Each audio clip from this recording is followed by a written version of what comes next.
హరి ఓం. శ్రీ సద్గురు పరమాత్మనే నమః. ఓం శ్రీకృష్ణ పరబ్రహ్మణే నమః. ఓం గురుర్బ్రహ్మా గురుర్విష్ణుః గురుర్దేవో మహేశ్వరః. గురుః సాక్షాత్ పరబ్రహ్మ తస్మై శ్రీ గురవే నమః. ఓం శ్రీ గురుభ్యో నమః. యస్య ప్రసాదాదహమేవ సర్వం మయ్యేవ సర్వం పరికల్పితం చ ఇత్తం విజానామి సదాత్మరూపం తస్యాంగ్రిపద్మం ప్రణతోస్మి నిత్యం. బ్రహ్మానందం పరమసుఖదం కేవలం జ్ఞానమూర్తిం ద్వంద్వాతీతం గగనసదృశం తత్వమస్యాదిలక్ష్యం ఏకం నిత్యం విమలమచలం సర్వదీ సాక్షిభూతం భావాతీతం త్రిగుణరహితం సద్గురుం తం నమామి. నమో గురుదేవ. ఈరోజు మనం భగవద్గీత యందు 3వ అధ్యాయము కర్మయోగము. శ్రీకృష్ణ పరమాత్మ ప్రతి ఒక్క అధ్యాయమునందు యోగము అనే పదాన్ని చేర్చి మనందరికీ కూడా జ్ఞాన ఉపదేశాన్ని అందిస్తూ ఉన్నారన్నమాట. యోగమును పొందడానికి ఎవరికి అర్హత ఉంది అంటే 84 లక్షల కోట్ల ఉపాధులలో ఒక్క మనిషికి మాత్రమే యోగమును పొందగలిగినటువంటి అర్హతను నిర్ణయించారు. అంటే మనందరికి ఒక సందేహం కలుగుతుంది, మరి కోతి రూపంగా జన్మించినప్పటికీ కూడా హనుమంతుడు యోగం పొందారు కదా అని చెప్పేసి, అంటే పూర్వజన్మ యొక్క సంస్కారము చేత భగవంతుడిని పొందటానికి కావలసినటువంటి స్థితిలో చిన్న చిన్న ఏదైనా వైఫల్యాలుంటే వాటిని పూర్తి చేసుకుని భగవంతుడితో తన్మయత్వాన్ని పొందేటటువంటి స్థితి కూడా ఉంటుంది అని చెప్పి కృష్ణ పరమాత్మ చెప్పిన మాటనే చెప్పుకోవాలండి. మాం హి పార్థ వ్యపాశ్రిత్య ఏపి స్యు పాపయోనయ. అంటే పాపయోనుల యందు జన్మించినటువంటి ప్రాణులు కూడా నన్ను పొందుతారు అని మనకి కృష్ణ పరమాత్మ 9వ అధ్యాయంలో చెప్పారండి. అంటే కృష్ణ పరమాత్మ ఏమంటున్నారు, నన్ను ఆశ్రయించినటువంటి వారు పాపపు యోనుల యందు జన్మించిన వారైనా, అంటే పశుపక్షాదులలో జన్మించిన వారు కూడా కొంతమంది పొందడానికి అవకాశం ఉంది. కానీ ఇది మంచిది ఇది చెడ్డది అని చెప్పి విచారణ చెయ్యగలిగినటువంటి ఉపాధి మాత్రం ఒక్క మానవ ఉపాధేనండి. మనుష్యుడు తప్ప వేరొక ప్రాణి ఇది మంచిది ఇది చెడ్డది అని చెప్పేసి విచారణ చేయటం అనేది చెయ్యటం కుదరదు. ఎందుకు కుదరదు? బుద్ధి చైతన్యం లేదు. అంటే మన శరీరంలో ఏదైనా అనారోగ్యం ఉంటే ఆ అనారోగ్యానికి సంబంధించిన కారణాలను మనం డాక్టర్ గారి దగ్గరికి వెళ్ళక పూర్వమే మనం అంచనా వేస్తామన్నమాట. ఎవరికైనా షుగర్ వచ్చింది అని చెప్పేసి డాక్టర్ గారు చెప్పారనుకోండి, అప్పుడు మనం ఏం చేస్తాం, నేను ఈ మధ్య 1 సంవత్సరం నుంచి కొంచెం పండుగలు ఫంక్షన్లకి చాలా వెళ్ళాను, అక్కడ నేను చాలా తీపి పదార్థాలు తిని ఉండటం వలన నా శరీరం యందు ఇన్సులిన్ పెరిగింది అని చెప్పేసి మనం అర్థం చేసుకుంటాం. అదే ఒక పశువుకి తన శరీరంలో ఏదైనా అనారోగ్యం వస్తే డాక్టర్ గారు దీనికి పలానా వ్యాధి వచ్చిందంటారు, కానీ ఆ పశువు తనంతట తాను విచారణ చేసుకోగలిగిన బుద్ధి చైతన్యం ఉంటుందా? ఉండదు. అంటే ఇక్కడ పాపయోనుల యందు జన్మించినటువంటి ప్రాణులు కూడా భగవంతుడిని చేరుకున్నాయంటే గజేంద్రుడి యొక్క మనం గజేంద్రుడి మోక్షాన్ని కూడా పరిశీలన చేస్తే గజేంద్రుడు కూడా ముక్తిని పొందారు అని మనం విన్నాం. అంటే వాళ్ళు ఏం చేశారు, భగవంతుడి పాదాలు పట్టుకొని ఆయన మాత్రమే కాపాడగలరు అని చెప్పేసి భగవంతుడిని ప్రార్థన చేశారు. భగవంతుడిని ప్రార్థన చేయడానికి కొన్ని లక్షల కోట్ల జన్మలలో చేసిన పుణ్యపు కర్మ వాళ్ళని పశు జన్మలోకి జన్మించినప్పటికీ కూడా భగవంతుడిని మాత్రమే స్మరణ చేసేలాగా మరి వాళ్ళకి నిర్ణయించటం జరిగింది. కాబట్టి ఉపాధి మారినప్పటికీ కూడా ఏంటి, భగవంతుడి పాదాలు విడిచిపెట్టని పరిస్థితి అక్కడక్కడ చూస్తాం మనం. ఒక దేవాలయం ఉంది, ఒక ఎద్దు ప్రదక్షిణ చేస్తూనే మరణించిందని, వరాహము ప్రదక్షిణ చేస్తూ దేహత్యాగం చేసిందని, ఇలా మనం అనేక చోట్ల వింటూ ఉన్నాం. అంటే పూర్వజన్మ యొక్క సంస్కారం వాళ్ళ చేత ఏం చేయించిందంటే, వాళ్ళు ఆ శరీరంతో చేయవలసినటువంటి కర్మను మర్చిపోతారు. ఒక వరాహము తనకు సృష్టి ప్రకారంగా ఏ పదార్థం తినాలో ఆ పదార్థం తినవలసి ఉంటుంది. కానీ పూర్వజన్మ యొక్క సంస్కారాలలో ఉన్న శ్రేష్టత ఆ ప్రాణిని ఏం చేసింది? భగవంతుడు తినమైనటువంటి సాత్వికమైనటువంటి ఆకులు, అలములు తింటూ మరి ఆ దేహాన్ని పోషించుకుంటుందనుకోండి. అంటే అదేం చేసింది? ఆ దేహానికి సంబంధించిన ధర్మాన్ని విడిచిపెట్టి, తన పూర్వజన్మ సంస్కారానికి సంబంధించి సాత్వికమైనటువంటి ఆహార నియమాలు గుర్తుండి, ఆకులలములు, గడ్డి తింటూ అది దేహాన్ని పోషణ చేసుకుంటూ ఉంది. అంటే దేని వలన జరిగింది? దాని యొక్క సంస్కారము చేత. అంటే ఇది అరుదుగా జరుగుతుంది. కానీ నన్ను చేరడానికి కొన్ని ప్రాణులు కూడా చేరి ఉన్నాయి ఇదివరలో అని పరమాత్మ మనకి జ్ఞానం అందించారనమాట. మరి భగవంతుడు చెప్పబడినటువంటి శ్లోకం కూడా నెంబర్ చెప్పాలి కదా! నెంబర్ ఎంత అంటే, అక్కడ ఆయన చెప్పబడినటువంటి శ్లోకం 27వ శ్లోకంలో 9వ అధ్యాయంలో 27వ శ్లోకంలో చెప్పారనమాట. కృష్ణ పరమాత్మ చెప్పినటువంటి సత్యం ఏంటి? మిమ్మల్ని మీరు తెలుసుకోగలిగినటువంటి గొప్ప ఉపాధిని మీరు పొంది ఉన్నారు కాబట్టి, ఈ ఉపాధిని మీరు నిర్లక్ష్యం చేసుకోకండి. కొన్ని కోట్ల జన్మలలో పుణ్యం ఉంటే తప్ప మనుష్యుడిగా పుట్టడం కుదరదు. ఈ జన్మలో భగవంతుడితో ఐక్యం కావటానికి కావలసినటువంటి యోగ్యతను, బుద్ధి చైతన్యాన్ని ఈశ్వరుడు మనకు ప్రసాదించారు కాబట్టి, ఈ ఐశ్వర్యాన్ని మనం ఏం చేయాలి? సద్వినియోగపరుచుకోవాలి. సద్వినియోగపరుచుకోవాలంటే నీకేం తెలియాలి? యోగం అంటే ఏంటో తెలియాలి. యోగము అంటే ఏంటి? జీవుడు బ్రహ్మము చేత ఐక్యము కావడాన్ని యోగము అంటారు. మరి జీవుడెవరు? ఈ దేహములో బంధింపబడినటువంటి మనల్ని పరమాత్మ ఏమని పిలిచారు? జీవుడు అన్నారండి. నువ్వు నిజంగా జీవుడివి కాదు. అనేక శరీరాలను పొందడానికి కావలసినటువంటి అర్హత నీకెందుకు వస్తుందంటే, నువ్వు పూర్వజన్మలలో కొంతమందితో కలిసి ఉండాలనుకున్నావు. నువ్వు తిన్న ఆహారాన్నే మళ్ళీ రుచిగా ఉందని తినాలనుకున్నావు. ఒక పదార్థాన్ని ద్వేషించావు. కొంతమంది మీద వైరి భావనను పెంపొందించుకున్నావు. అంటే కొంతమంది మీద ప్రేమ, కొంతమంది మీద ద్వేషం. కొన్ని వస్తువులను పొందాలని, కొన్ని వస్తువుల్ని విడిపించుకోవాలని రకరకాల ప్రయత్నాల చేత మీరు దేహాన్ని విడిచిపెట్టారు కాబట్టి, మీకు ఏమైంది? మళ్ళీ ఇంకో శరీరం వస్తుంది. మీరు ఈ దేహం కాదు, దేహములో ఉన్నటువంటి సర్వశక్తివంతమైనటువంటి జీవాత్మయే నీవు అని చెప్పి తెలుసుకోగలిగినటువంటి అర్హత ఎంతమందికి వస్తుంది మనిషిగా పుట్టిన వాళ్ళకి అంటే, ఏషాం త్వంతగతం పాపం జనానాం పుణ్యకర్మణం. ఎవరైతే పుణ్యకర్మలు చేసి వాళ్ళ యొక్క పాపపు కర్మలను, అంటే పూర్వం మనం చేసిన పాపాలను పోగొట్టుకుంటారో, అలా పోగొట్టుకున్నటువంటి వారికి భగవంతుడి యొక్క గొప్పతనం, భగవంతుడి యొక్క అస్తిత్వాన్ని తెలుసుకోగలిగిన భాగ్యం పరమాత్మ కొద్ది మందికే కల్పిస్తారనమాట. ఆ భాగ్యాన్ని అందుకున్నటువంటి వాళ్ళలో మనం ఉన్నందుకు ఎంతో సంతోషాన్ని పొందాలి.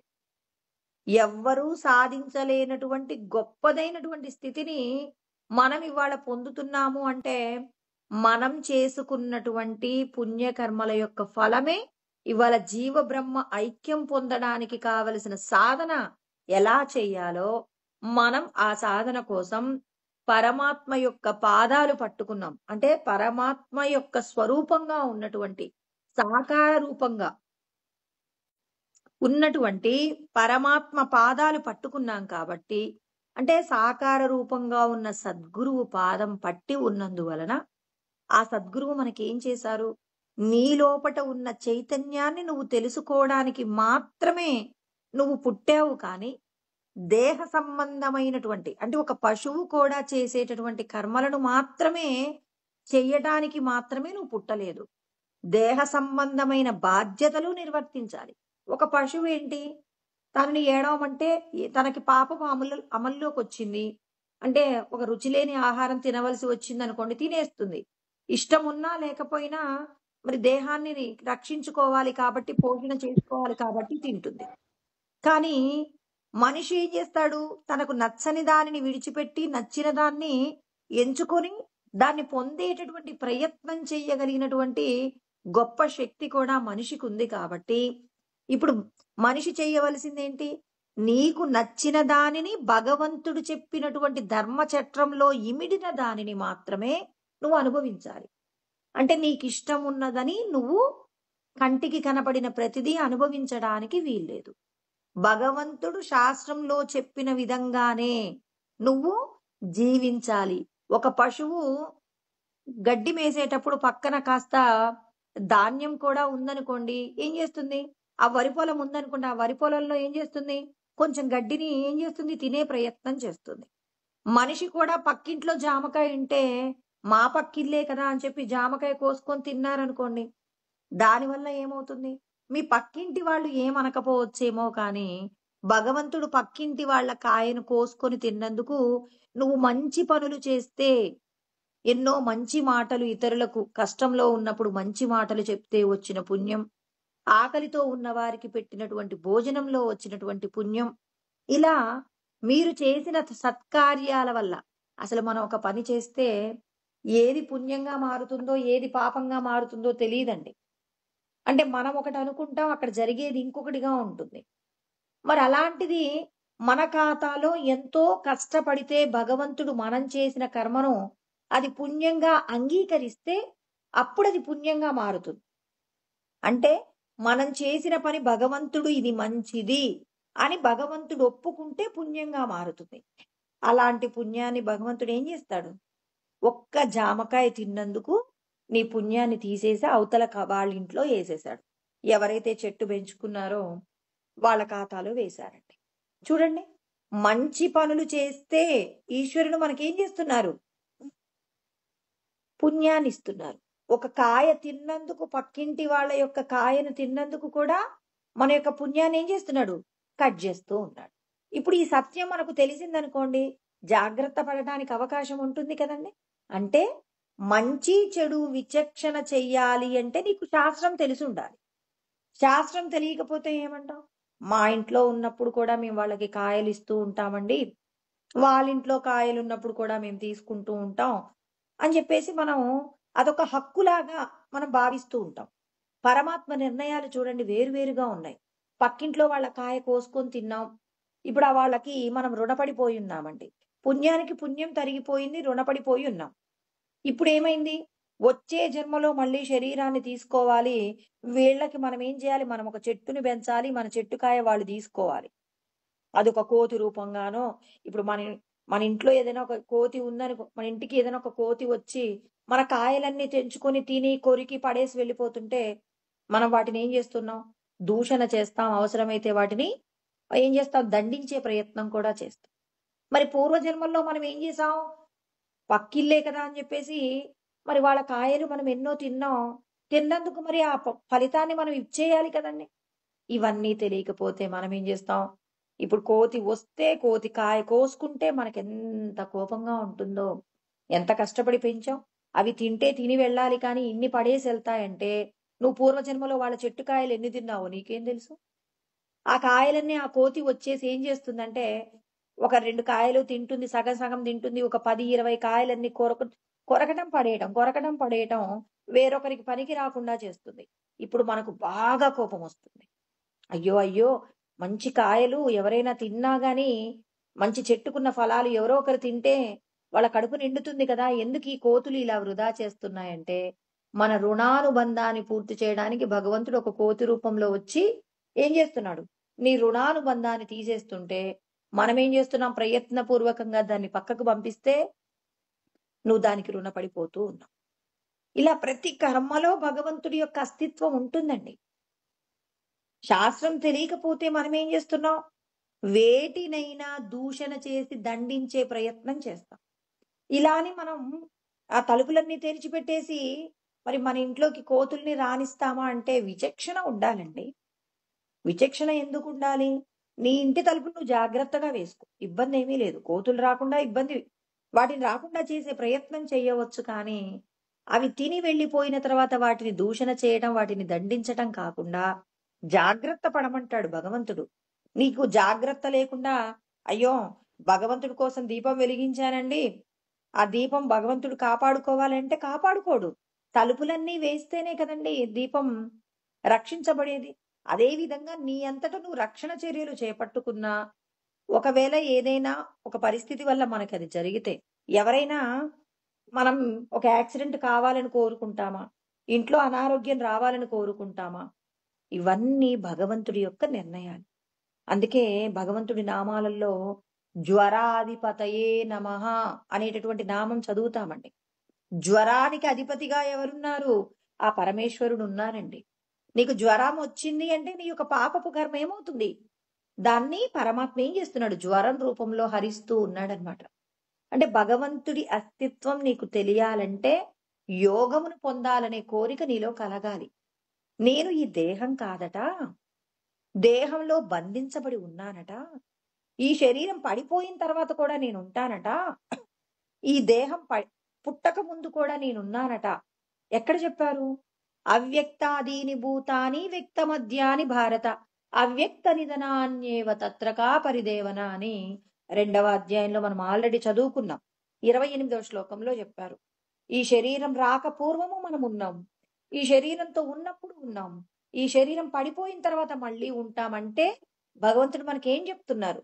మీరు శాశ్వతం, మీరు ధరించిన శరీరాలు శాశ్వతం కాదు.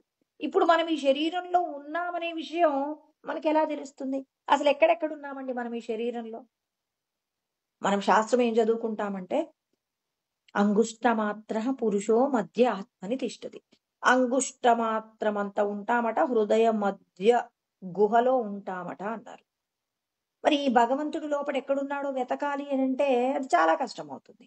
కృష్ణ పరమాత్మ దానికోసం ఏం చెప్పారంటే, మీరంతగా భయపడాల్సిన అవసరం లేదు. మీరు ఎక్కడెక్కడున్నారో తెలుసుకోవాలంటే, ఇప్పుడు ఒక వ్యక్తి మరణించాడు అనుకోండి, ఆయన శరీరం ఇలా చెయ్యి పట్టుకుంటామండి. పట్టుకుంటే శరీరంలో ఉన్న ఉష్ణమంతా తగ్గిపోతుంది. శరీరం చల్లబడిపోతుంది. ఇది అందరికీ అనుభవపూర్వకమైనటువంటి విషయమే కదండి. కాబట్టి ఇప్పుడు అతను ఏమయ్యాడు? చనిపోతున్నాడు.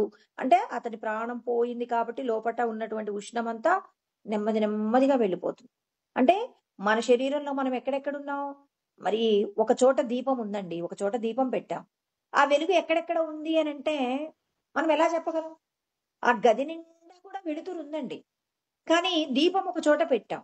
దీపం ఒక చోట కనపడుతుంది. దాని ప్రకాశం అంతా కూడా ఆ గది నిండా కూడా ప్రకాశిస్తుంది. తలుపులు తెరిచామంటే కొంచెం బయటికి కూడా వెళ్తుంది. అదే విధంగా మన శరీరంలో కూడా ఈశ్వరుడి యొక్క శక్తి ఎక్కడెక్కడ ఉంది? యథా ప్రకాశయత్ ఏకః కృష్ణం లోకమిమం రవిః క్షేత్రం క్షేత్రీ తదా కృష్ణం ప్రకాశయతి భారత అని మనకి 13వ అధ్యాయంలో కృష్ణ పరమాత్మ మనకు తెలియచేసినటువంటి సత్యం 33వ శ్లోకం అండి. అక్కడ చెప్పారు, సూర్యుడి యొక్క ప్రకాశము ఏ విధంగా అయితే నలుదిశలా వ్యాపిస్తూ ఉందో, అదే విధంగా మన లోపట ఉన్నటువంటి భగవంతుడి యొక్క శక్తి కూడా క్షేత్రం క్షేత్రి తదా, అంటే శరీరమునందు క్షేత్రజ్ఞుడు పురుషుడు ఎలా ఉన్నాడు? మొత్తము కూడా విస్తరించి ఉన్నాడు. కృత్స్నం అంటే శరీరం అంతటా ఉన్నారు. మన శరీరంలో ఏదైనా ఒక భాగము బాగా ఏమంటారు, చచ్చుబడిపోయి శరీరంలో ఒక భాగం పని చేయట్లేదు అనుకోండి, అక్కడ ఆత్మ యొక్క శక్తి లోపించడం వల్ల శరీరంలో ఉన్న భాగం చచ్చుబడిపోయిందని గుర్తు. శరీరం అంతటా ఈశ్వరుడి యొక్క శక్తి, ఆత్మ యొక్క శక్తి ప్రసరణ జరిగితేనే మన శరీరంలో ఉన్న అన్ని భాగాలు కూడా పనిచేస్తూ ఉంటాయి. మనం చేసుకున్నటువంటి కర్మలలో ఉన్న దోషాలు ఏం చేస్తున్నాయి? శరీరంలో ఉన్న కొన్ని అవయవాలు పనిచేయకుండా పోతున్నాయంటే నువ్వు చేసే కర్మలలో ఏదో దోషం ఉంది. ఆ దోష నివారణ కోసం అని చెప్పేసి నువ్వేం చేయాలి? భగవంతుడు శాస్త్రమునందు చెప్పబడినటువంటి కర్మలు చేసే ప్రయత్నం చేస్తే అప్పుడు ఏమవుతుంది? మనము తెలిసో తెలియకో చేసినటువంటి దోష నివారణ ఈ జన్మ ప్రయత్నం చేత ఇప్పుడు శాస్త్రం తెలుసుకొని ఆచరించటం వలన మనకున్నటువంటి దోషాలను పోగొట్టుకుంటామన్నమాట. అందుకే కృష్ణ పరమాత్మ చెప్తున్నారు, నియతం కురు కర్మత్వం కర్మజ్యాయో హ్యకర్మణ శరీరయాత్రాపిచతేన ప్రసిద్ధేద కర్మణ. 8వ శ్లోకం గురించి మాట్లాడుకుంటున్నాం. అందుకే ఇప్పటి వరకు కూడా ఇన్ని విషయాలు చెప్పుకున్నాం అనమాట. 3వ అధ్యాయంలో 8వ శ్లోకం. నిన్నటి వరకు 6, 7 శ్లోకాలలో ఏం చెప్పుకున్నామంటే ఖచ్చితంగా ప్రతి ఒక్కరూ కూడా ఏమనాలి? చిత్తశుద్ధి చేత కర్మ చేయాలి. మనస్సును మనం ఏం చేయాలి? భగవత్ సంబంధమైన జ్ఞానంతో నింపుతూ ఇంద్రియాలు, మనస్సు నిగ్రహించి కర్మ చెయ్యవలసి ఉంటుంది. అలా కాకుండా ఇంద్రియాలతో కర్మ చేయకుండా మనస్సు చేత మనం కర్మ చేస్తూ ఉన్నామనుకోండి, అంటే శరీరము, శరీర భాగాలేవి కూడా కర్మ చెయ్యట్లేదు. ఒక చోట కూర్చొని తపస్సు చేస్తున్నాం. మన మనస్సు మాత్రం చూడటానికి బాహ్యంగా అందరికి ఎలా కనపడుతున్నాం? అయ్యో వీళ్ళు ధ్యానంలో ఉన్నారండి అంటాం. కానీ వాళ్ళ యొక్క మనసు ఎక్కడుంది? ఎక్కడో ఏదో పదార్థాన్ని తినుకుంటూ ఉందనుకోండి. ఒక ఇంగ్లీషు స్టోరీలో ఉంటుందండి. అందరూ కూడా చదివే ఉంటారు. చాలా మందికి తెలుసు ఈ స్టోరీ. ఒక చిన్న పాప అగ్గిపుల్లలు అమ్ముకుంటూ ఉంటుందండి. ఒక 10, 12 సంవత్సరాల పిల్ల. చాలా సంవత్సరాలయిందండి. నేను స్కూల్లో టీచింగ్ చేసినప్పుడు ఈ లెసన్ చెప్పాను. ఆహ్, ఆ చిన్న పాప ఏం చేస్తుందంటే, ఆ అగ్గిపుల్లలన్నింటిని కూడా అంటే అగ్గిపెట్టెలు అమ్ముతుందనమాట. ఆ అమ్మాయికి బాగా ఆకలవుతుంటుంది. నైట్ వర్షము బాగా చలిగా ఉంటుందండి. వర్షం కాదు. బాగా చలిగా ఉన్నప్పుడు ఒక చోట ఎక్కడో ఒక చిన్న రేకులు బయట షట్టర్స్ ఏసుంటాయి గదా! ఆ షట్టర్ల కింద ఆ పిల్ల కూర్చుంటుందనమాట. అలా కూర్చొని 8, 8:30 అయ్యేటప్పటికి ఆ అమ్మాయికి బాగా ఆకలవుతుంటుంది. ఆకలవుతుంటుంది. బాగా చలిగా ఉంటుంది. అలా చలిగా ఉంటే కాస్త వేడి కోసం ఆ అమ్మాయి దగ్గరున్నటువంటి అగ్గిపెట్టె తీసి అగ్గిపుల్లలన్నీ కూడా వెలిగిస్తూ, ఆ వెలుగులో కాస్త వెచ్చదనాన్ని పొందుతూ ఉంటుందండి. ఆ వెచ్చదనాన్ని పొందుతూ తనేం జేస్తుందంటే, ఆ అగ్గిపుల్ల యొక్క వెలుగులోనే అన్నింటిని చూస్తుందనమాట. రకరకాలైన మధుర పదార్థాలు అక్కడ అవన్నీ ఉన్నట్టుగా ఆ అగ్గిపుల్ల యొక్క వెలుగులో అంటే అగ్గిపుల్ల వెలిగించడం, ఆ వెలుగులో అన్ని రకాల పదార్థాలు అక్కడ ఉన్నట్టుగా అన్నింటిని కూడా ఆ అమ్మాయి ఆస్వాదిస్తున్నట్టుగా ఊహ చేస్తుందండి. అంటే ఇక్కడ ఆ అమ్మాయి ఏం చేసింది? తనకు కావలసినటువంటి దానిని తానేం చేసుకుంటుంది? ఆ వెలుగులో తాను సృష్టి చేసుకుందనమాట. అలా సృష్టి చేసుకొని తానేం చేస్తుంది? ఆ సమయంలో వెచ్చదనం వల్ల ఆచ్ఛాదనం పొందుతుంది. తర్వాత తనకు కావలసినటువంటి ఏదైతే పదార్థం కావాలనుకుందో, ఆ పదార్థాలను కూడా అనుభూతి చెందుతున్నట్టుగా ఆ వెలుగులోనే సమస్తము దర్శనం చేస్తూ ఉందనమాట. అంటే ఆ అమ్మాయి మనస్సు ఏం చేసింది? ఆ మనస్సు చేత ఆ వెలుగులో తనకు కావలసినవన్నీ సృష్టి చేసుకుంది. కానీ ఆ అమ్మాయి ఆహారం తింటుందా? తినట్లేదు. ఆహారం లేదసలు. మరి పడుకోవడానికి కావలసినటువంటి మంచి వెచ్చదనంగా ఉన్న గది ఉందా? లేదు. కానీ ఆ అమ్మాయి ఏం చేస్తుంది? మనస్సులో చేసినటువంటి సృష్టి ఏమవుతుంది అనంటే, ఏమవుతుంది? తనకు కావలసినటువంటి దానిని కాసేపు పొంది అనుభూతి పొందుతుంది. అంటే నిజమైన పదార్థం లేదండి. ఇక్కడ సన్యాసులు కూడా అంటే మనం కూడా ఏం చేస్తుంటాం? కలలు కంటూ ఉంటాం. పగటి కలలు కంటూ ఉంటాం. అబ్బా! కళ్ళు మూసుకొని అలా నేను ఓ పెద్ద బిల్డింగ్‌లో ఉంటే బావుండు. నా కోసం చాలా మంది దాన ధర్మాలు చేయమని అడిగితే బావుండు. నేనిలా అందరికి దానాలు చేస్తున్నా. ఏవేవో పగటి కలలు కంటాడు. ఈ పగటి కలల గురించి ప్రకాశానందగిరి స్వాములు వారు ఒక మాట చెప్తారండి. ఒక చిన్న ఉపమానం చెప్తారు. ఏంటంటే, ఒక వ్యక్తికి ఎవరో చిన్న పని చేశాడట. ఏంటంటే, కట్టెలు కొట్టమంటే కట్టెలు కొడతాడట. కట్టెలు కొడితే కొంత పిండి ఇస్తారట. బియ్యపు పిండి ఇస్తారట. ఇప్పుడు ఈ బియ్యపు పిండి ఇస్తే దీనితో ఆలోచన చేస్తూ ఉంటాడనమాట. అబ్బా! ఈ బియ్యపు పిండి ఎక్కడ దాచిపెట్టాలి? ఎక్కడ దాచిపెట్టినా చీమలు తింటాయేమో, ఇంకేదైనా తింటాదేమో అని చెప్పేసి తాను పడుకున్నటువంటి ప్లేస్‌లోనే ఒక చిన్న మా చిన్నప్పుడు ఉండేదండి మా ఇంట్లో కూడా. ఆ ఒక ఉట్టి కట్టేసి, ఆ ఉట్టిలో ఆ పిండి పోసేసి, ఇక తానేం జేస్తాడు పడుకుంటాడు. పడుకొని చాలా రకాల ఊహలు చేస్తాడనమాట. ఆ పిండితో తానేం చేశాడు, ఏదో కాస్త 4 చిన్న చిన్న రొట్టెల్లాంటివి చేసేసి, అవి అమ్మితే కొంత డబ్బొస్తే, ఆ డబ్బుతో మరి కోడిని కొని, కోడి ద్వారా కోడి పిల్లలొచ్చేసి, కోడి పిల్లల ద్వారా మేకలొచ్చేసి, మేకలొచ్చేసిన తర్వాత ఎద్దులొచ్చేసి, ఎద్దుల తర్వాత ఏదో ఒక చిన్న ఇల్లు కట్టుకొని, ఒక పొలం వచ్చేసి, అబ్బా! ఈ పిండితో నేనిన్ని చెయ్యొచ్చని జెప్పేసి, వీడు పరమ సంతోషాన్ని పొందుతూ, ఆ సంతోషంలో ఏం చేస్తూ ఉంటాడు, నిద్ర నుంచి పైకి లేసినప్పుడు తన తల మీద ఉన్నటువంటి ఉట్టిలో ఉన్న ఆ పిండినంతా కూడా ఇలా విసిరేస్తే తన మొహం నిండా, ఇంటి నిండా కూడా చిందరవందరగా పడుతుంది. అంటే ఇదంతా పగటి కల. అంటే తన దగ్గర ఉన్నటువంటి అల్పమైనటువంటి వస్తువుతో అధికమైనటువంటి ప్రయోజనాన్ని ఊహించుకుంటూ ఉన్నదానిని కూడా పోగొట్టుకుండు. అంటే పోగొట్టుకోవడం అంటే ఇప్పుడు మనం పగటి కల కంటున్నామంటే, ఇప్పుడు ఆ పగటి కల కనే బదులుగా ఏ పని చెయ్యట్లేదండి. మీరు ప్రశాంతంగా కూర్చున్నారు. మిమ్మల్ని ఏం చేయమని కూడా చెప్పట్లా భగవంతుడు. ఏమీ చేయకపోయినా మీ మనసుతో ఈ పగటి కలలు ఆపేసి భగవంతుడి నామం స్మరణ చేయొచ్చుగా. మీకేదో ఒక కీర్తనో, మీ ఇంట్లో చిన్న పిల్లలు చిన్నప్పుడు మీ తల్లిదండ్రులు మీకు నేర్పించిన భగవత్ సంబంధమైన రామాయణానికి సంబంధించిన కథయో, లేకపోతే మహాభారతంలో చెప్పబడిన విషయమో, లేకపోతే ఒక శ్లోకమో, ఏదో ఒక భగవంతుడి నామమో, హరే రామ హరే కృష్ణ అనుకుంటూ ఏదో ఒక నామాన్ని స్మరణ చేసుకుంటూ సమయం గడిపితే ఏమవుతుంది? మనం చేసినటువంటి ఇప్పుడు మనం అనుభవిస్తున్న దరిద్రాన్ని పోగొట్టుకోవడానికి, మనకున్న కష్టాలను పోగొట్టుకోవడానికి, భగవన్నామ స్మరణ చేస్తే నీవు చేసిన కర్మలో ఉన్న దోషం పోతుంది గదా!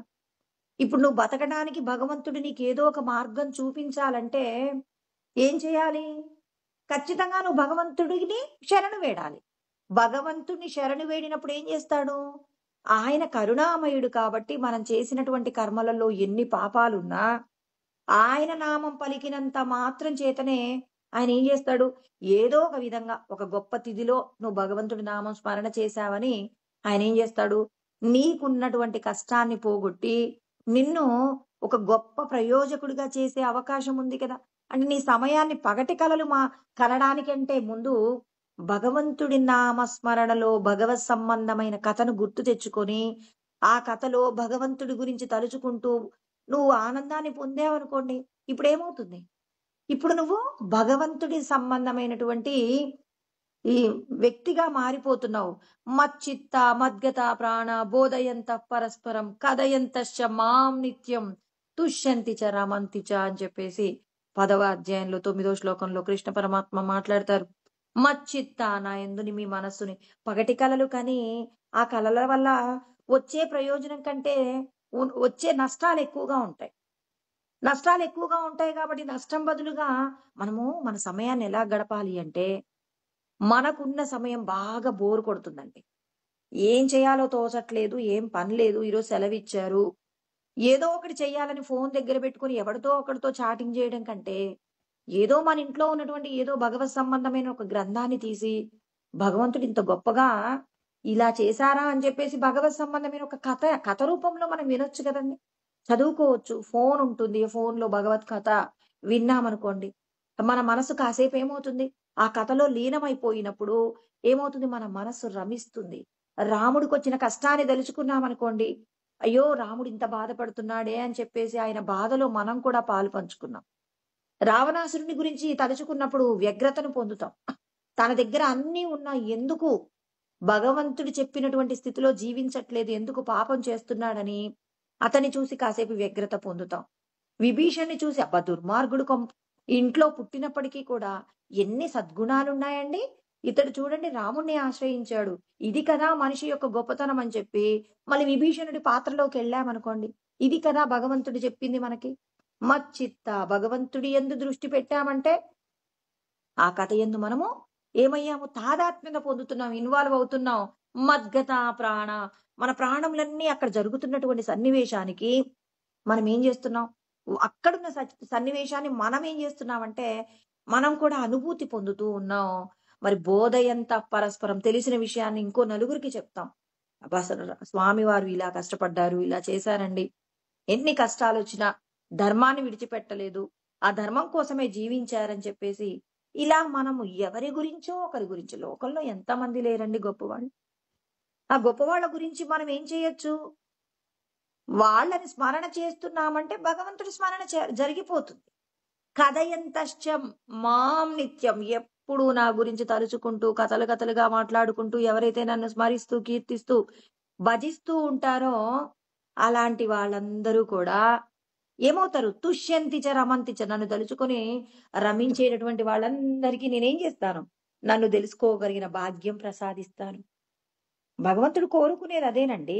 లోక సంబంధమైనటువంటి వ్యవహారాలలో మీరు ఉండటం కంటే కూడా మీరేం చేయవచ్చు, లోక సంబంధమైనటువంటి వ్యవహారాలను విడిచిపెట్టి భగవత్ సంబంధమైనటువంటి వ్యవహారంలోకి మన మనస్సును నిలపగలిగితే ఇదే మనం చేసేటటువంటి గొప్పదైన సాధన. ఇంకేం కావాలి? మీరు భగవంతుడి యొక్క నామస్మరణ చేస్తున్నారు, భగవంతుడి కథ వింటున్నారు, భగవంత్ సంబంధమైనటువంటి విషయాలలో మీరు ఆ పరిపూర్ణాన్ని పొందుతున్నారు. అంటే భగవంతుడితో తాదాత్మ్యత పొందడానికి మీరు ప్రయత్నం చేస్తున్నారు. ఇలా చేస్తే మన జీవితం మారిపోతుందండి. ఇందుకోసం మనం ఈశ్వర సంబంధమైనటువంటి శాస్త్రాన్ని తెలుసుకోవాలి. అంటే మన సమయాన్ని ఎలా సద్వినియోగపరుచుకోగలమో దానికోసం ప్రయత్నం చెయ్యాలే తప్ప ఎలా వృధా చేద్దామని చెప్పేసి వృధా చేయడానికి మార్గాలను అన్వేషిస్తే మనం ఎంతో పుణ్యం చేసుకుంటే ఎంతో గొప్పదైనటువంటి స్థితిని పొందితే ఈశ్వరుడు మనకు మనిషి జన్మ ఇచ్చాడండి. అసలు మనిషి జన్మ యొక్క గొప్పతనం తెలియాలంటే నీకు శాస్త్రం తెలియాలి.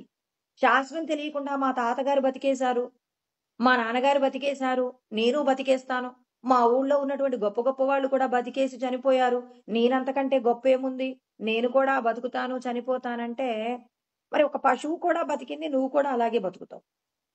పశువు తన పాపపు కర్మను అనుభవింప చేసుకుని వెళ్ళిపోతుంది. నువ్వు నీ పాపపు కర్మతో పాటుగా నువ్వేం చేస్తున్నావు ఇక్కడ? నీ పుణ్యాన్ని తరగదీసుకుంటూ మళ్ళీ మళ్ళీ నీచ యోనులలోకి వెళ్ళిపోవడానికి కావలసిన పాపాన్ని కూడా నీకు తెలియకుండానే నువ్వు ఏం చేస్తున్నావు? మూట కట్టుకుని వెళ్ళిపోతున్నావని కృష్ణ పరమాత్మ ఎన్నో రకాలైనటువంటి శాస్త్రముల యందు నీకు జ్ఞానబోధ చేశారు. నీ లోపట ఉన్నటువంటి పరబ్రహ్మమును తెలుసుకోవడానికే నీ మానవ జన్మను ఉపయోగించుకోవాలే తప్ప నశించిపోయే విషయాల కోసమని చెప్పేసి నీ యొక్క శరీరము, మనస్సు, వాక్కు గనక రమించినట్లయితే నువ్వు మళ్ళీ మళ్ళీ జన్మించడానికి కావలసిన స్థితి కలుగుతుంది. కాబట్టి కృష్ణ పరమాత్మ ఖచ్చితంగా చెప్తున్నారు, మనస్సులో ఉన్నటువంటి పనికిరాని అంటే అవసరము లేని ఉపయోగపడనటువంటి వ్యవహారాల కోసం మీ మనస్సును లగ్నం చెయ్యకండి. మిథ్యాచారిలాగా ఉండకండి. అంటే బాహ్యమైన వేషంలోనేమో ధ్యానం చేస్తున్నట్టుగా మనసు చేత ఆ వ్యవహారం అంటే అర్థం లేని విషయాల కోసం అని చెప్పి ఏదో చెయ్యాలి, ఏదో పొందుతాననేటటువంటి ఆశల చేత, మిథ్య చేత మీరందరూ కూడా భ్రమించకండి. అలా భ్రమించడం వల్ల మీకున్నటువంటి గొప్పదైనటువంటి సమయం మీరు వృధా చేసుకుంటారు. ఇవాళ మన ఇంట్లో ఎవ్వరూ లేరండి. అంటే ఎవరూ లేరంటే ఎవరు బంధువులు మన ఇంట్లో లేరు, అంటే బంధువులు మన ఇంటికి ఎవరు రాలేదు. తర్వాత రోగాన్ని కలిగించేటటువంటి బంధువులు కూడా మన ఇంటికి రాలే, అంటే అనారోగ్యాలు కూడా లేవు. తర్వాత ఇంకా ఏమీ లేవండి, అడ్డంకులు ఏవీ లేవు. హాయిగా మీరు మీ కుటుంబంలో ఉన్నటువంటి వాళ్ళతో సంతోషంగా ఉంటున్నారు. ఇలాంటి సమయం మన జీవితంలో ఎంతకాలం దొరుకుతుందో మీరు ఎవరికి వాళ్ళు విచారణ చేసుకోమని పరమాత్మ చెప్తారనమాట. అంటే ఖాళీగా మన ఇంటి వ్యవహారాలకు మాత్రమే మనకు భగవంతుడు అవకాశం ఇచ్చారంటే నువ్వు దైవ సంబంధమైనటువంటి కార్యాలకు నీకు ఇదే సముచితమైనటువంటి సమయం అని పరమాత్మ చెప్తున్నారు. మనం సాధన చేస్తూ ఉన్నామనుకోండి, సాధన చేసేటప్పుడు ఒక 20 రోజులు గొప్పగా సాధన చేసుకుంటున్నాం, ఒక 4 రోజులు బంధువులు మన ఇంటికి రావాల్సి వచ్చింది, ఏదో ఒక శుభకార్యం మన బంధువులది శుభకార్యం ఉంది, మనం పిలవకపోయినా వాళ్ళ ఇంటి కోసం వస్తారు కాబట్టి మన ఇంట్లో కూడా వివాహ కార్యక్రమం అయిపోయేంత వరకు మన ఇంట్లో కూడా ఉంటారు. ఇప్పుడు మనం రోజువారీ చేసే కార్యక్రమాలను చేసుకోగలుగుతామా? ఇప్పుడు ఏమవుతుంది, మనకు అదనపు బాధ్యతలు అప్పచెప్పబడ్డాయి. అందుకే భగవంతుడు అంటారు, మీకున్న సమయాన్ని సద్వినియోగపరచుకోండి. పాండవులండి అరణ్యవాసానికి వెళ్ళామని చెప్పేసి ఏడుస్తూ కూర్చోలేదండి. వాళ్ళు ఏం చేశారు?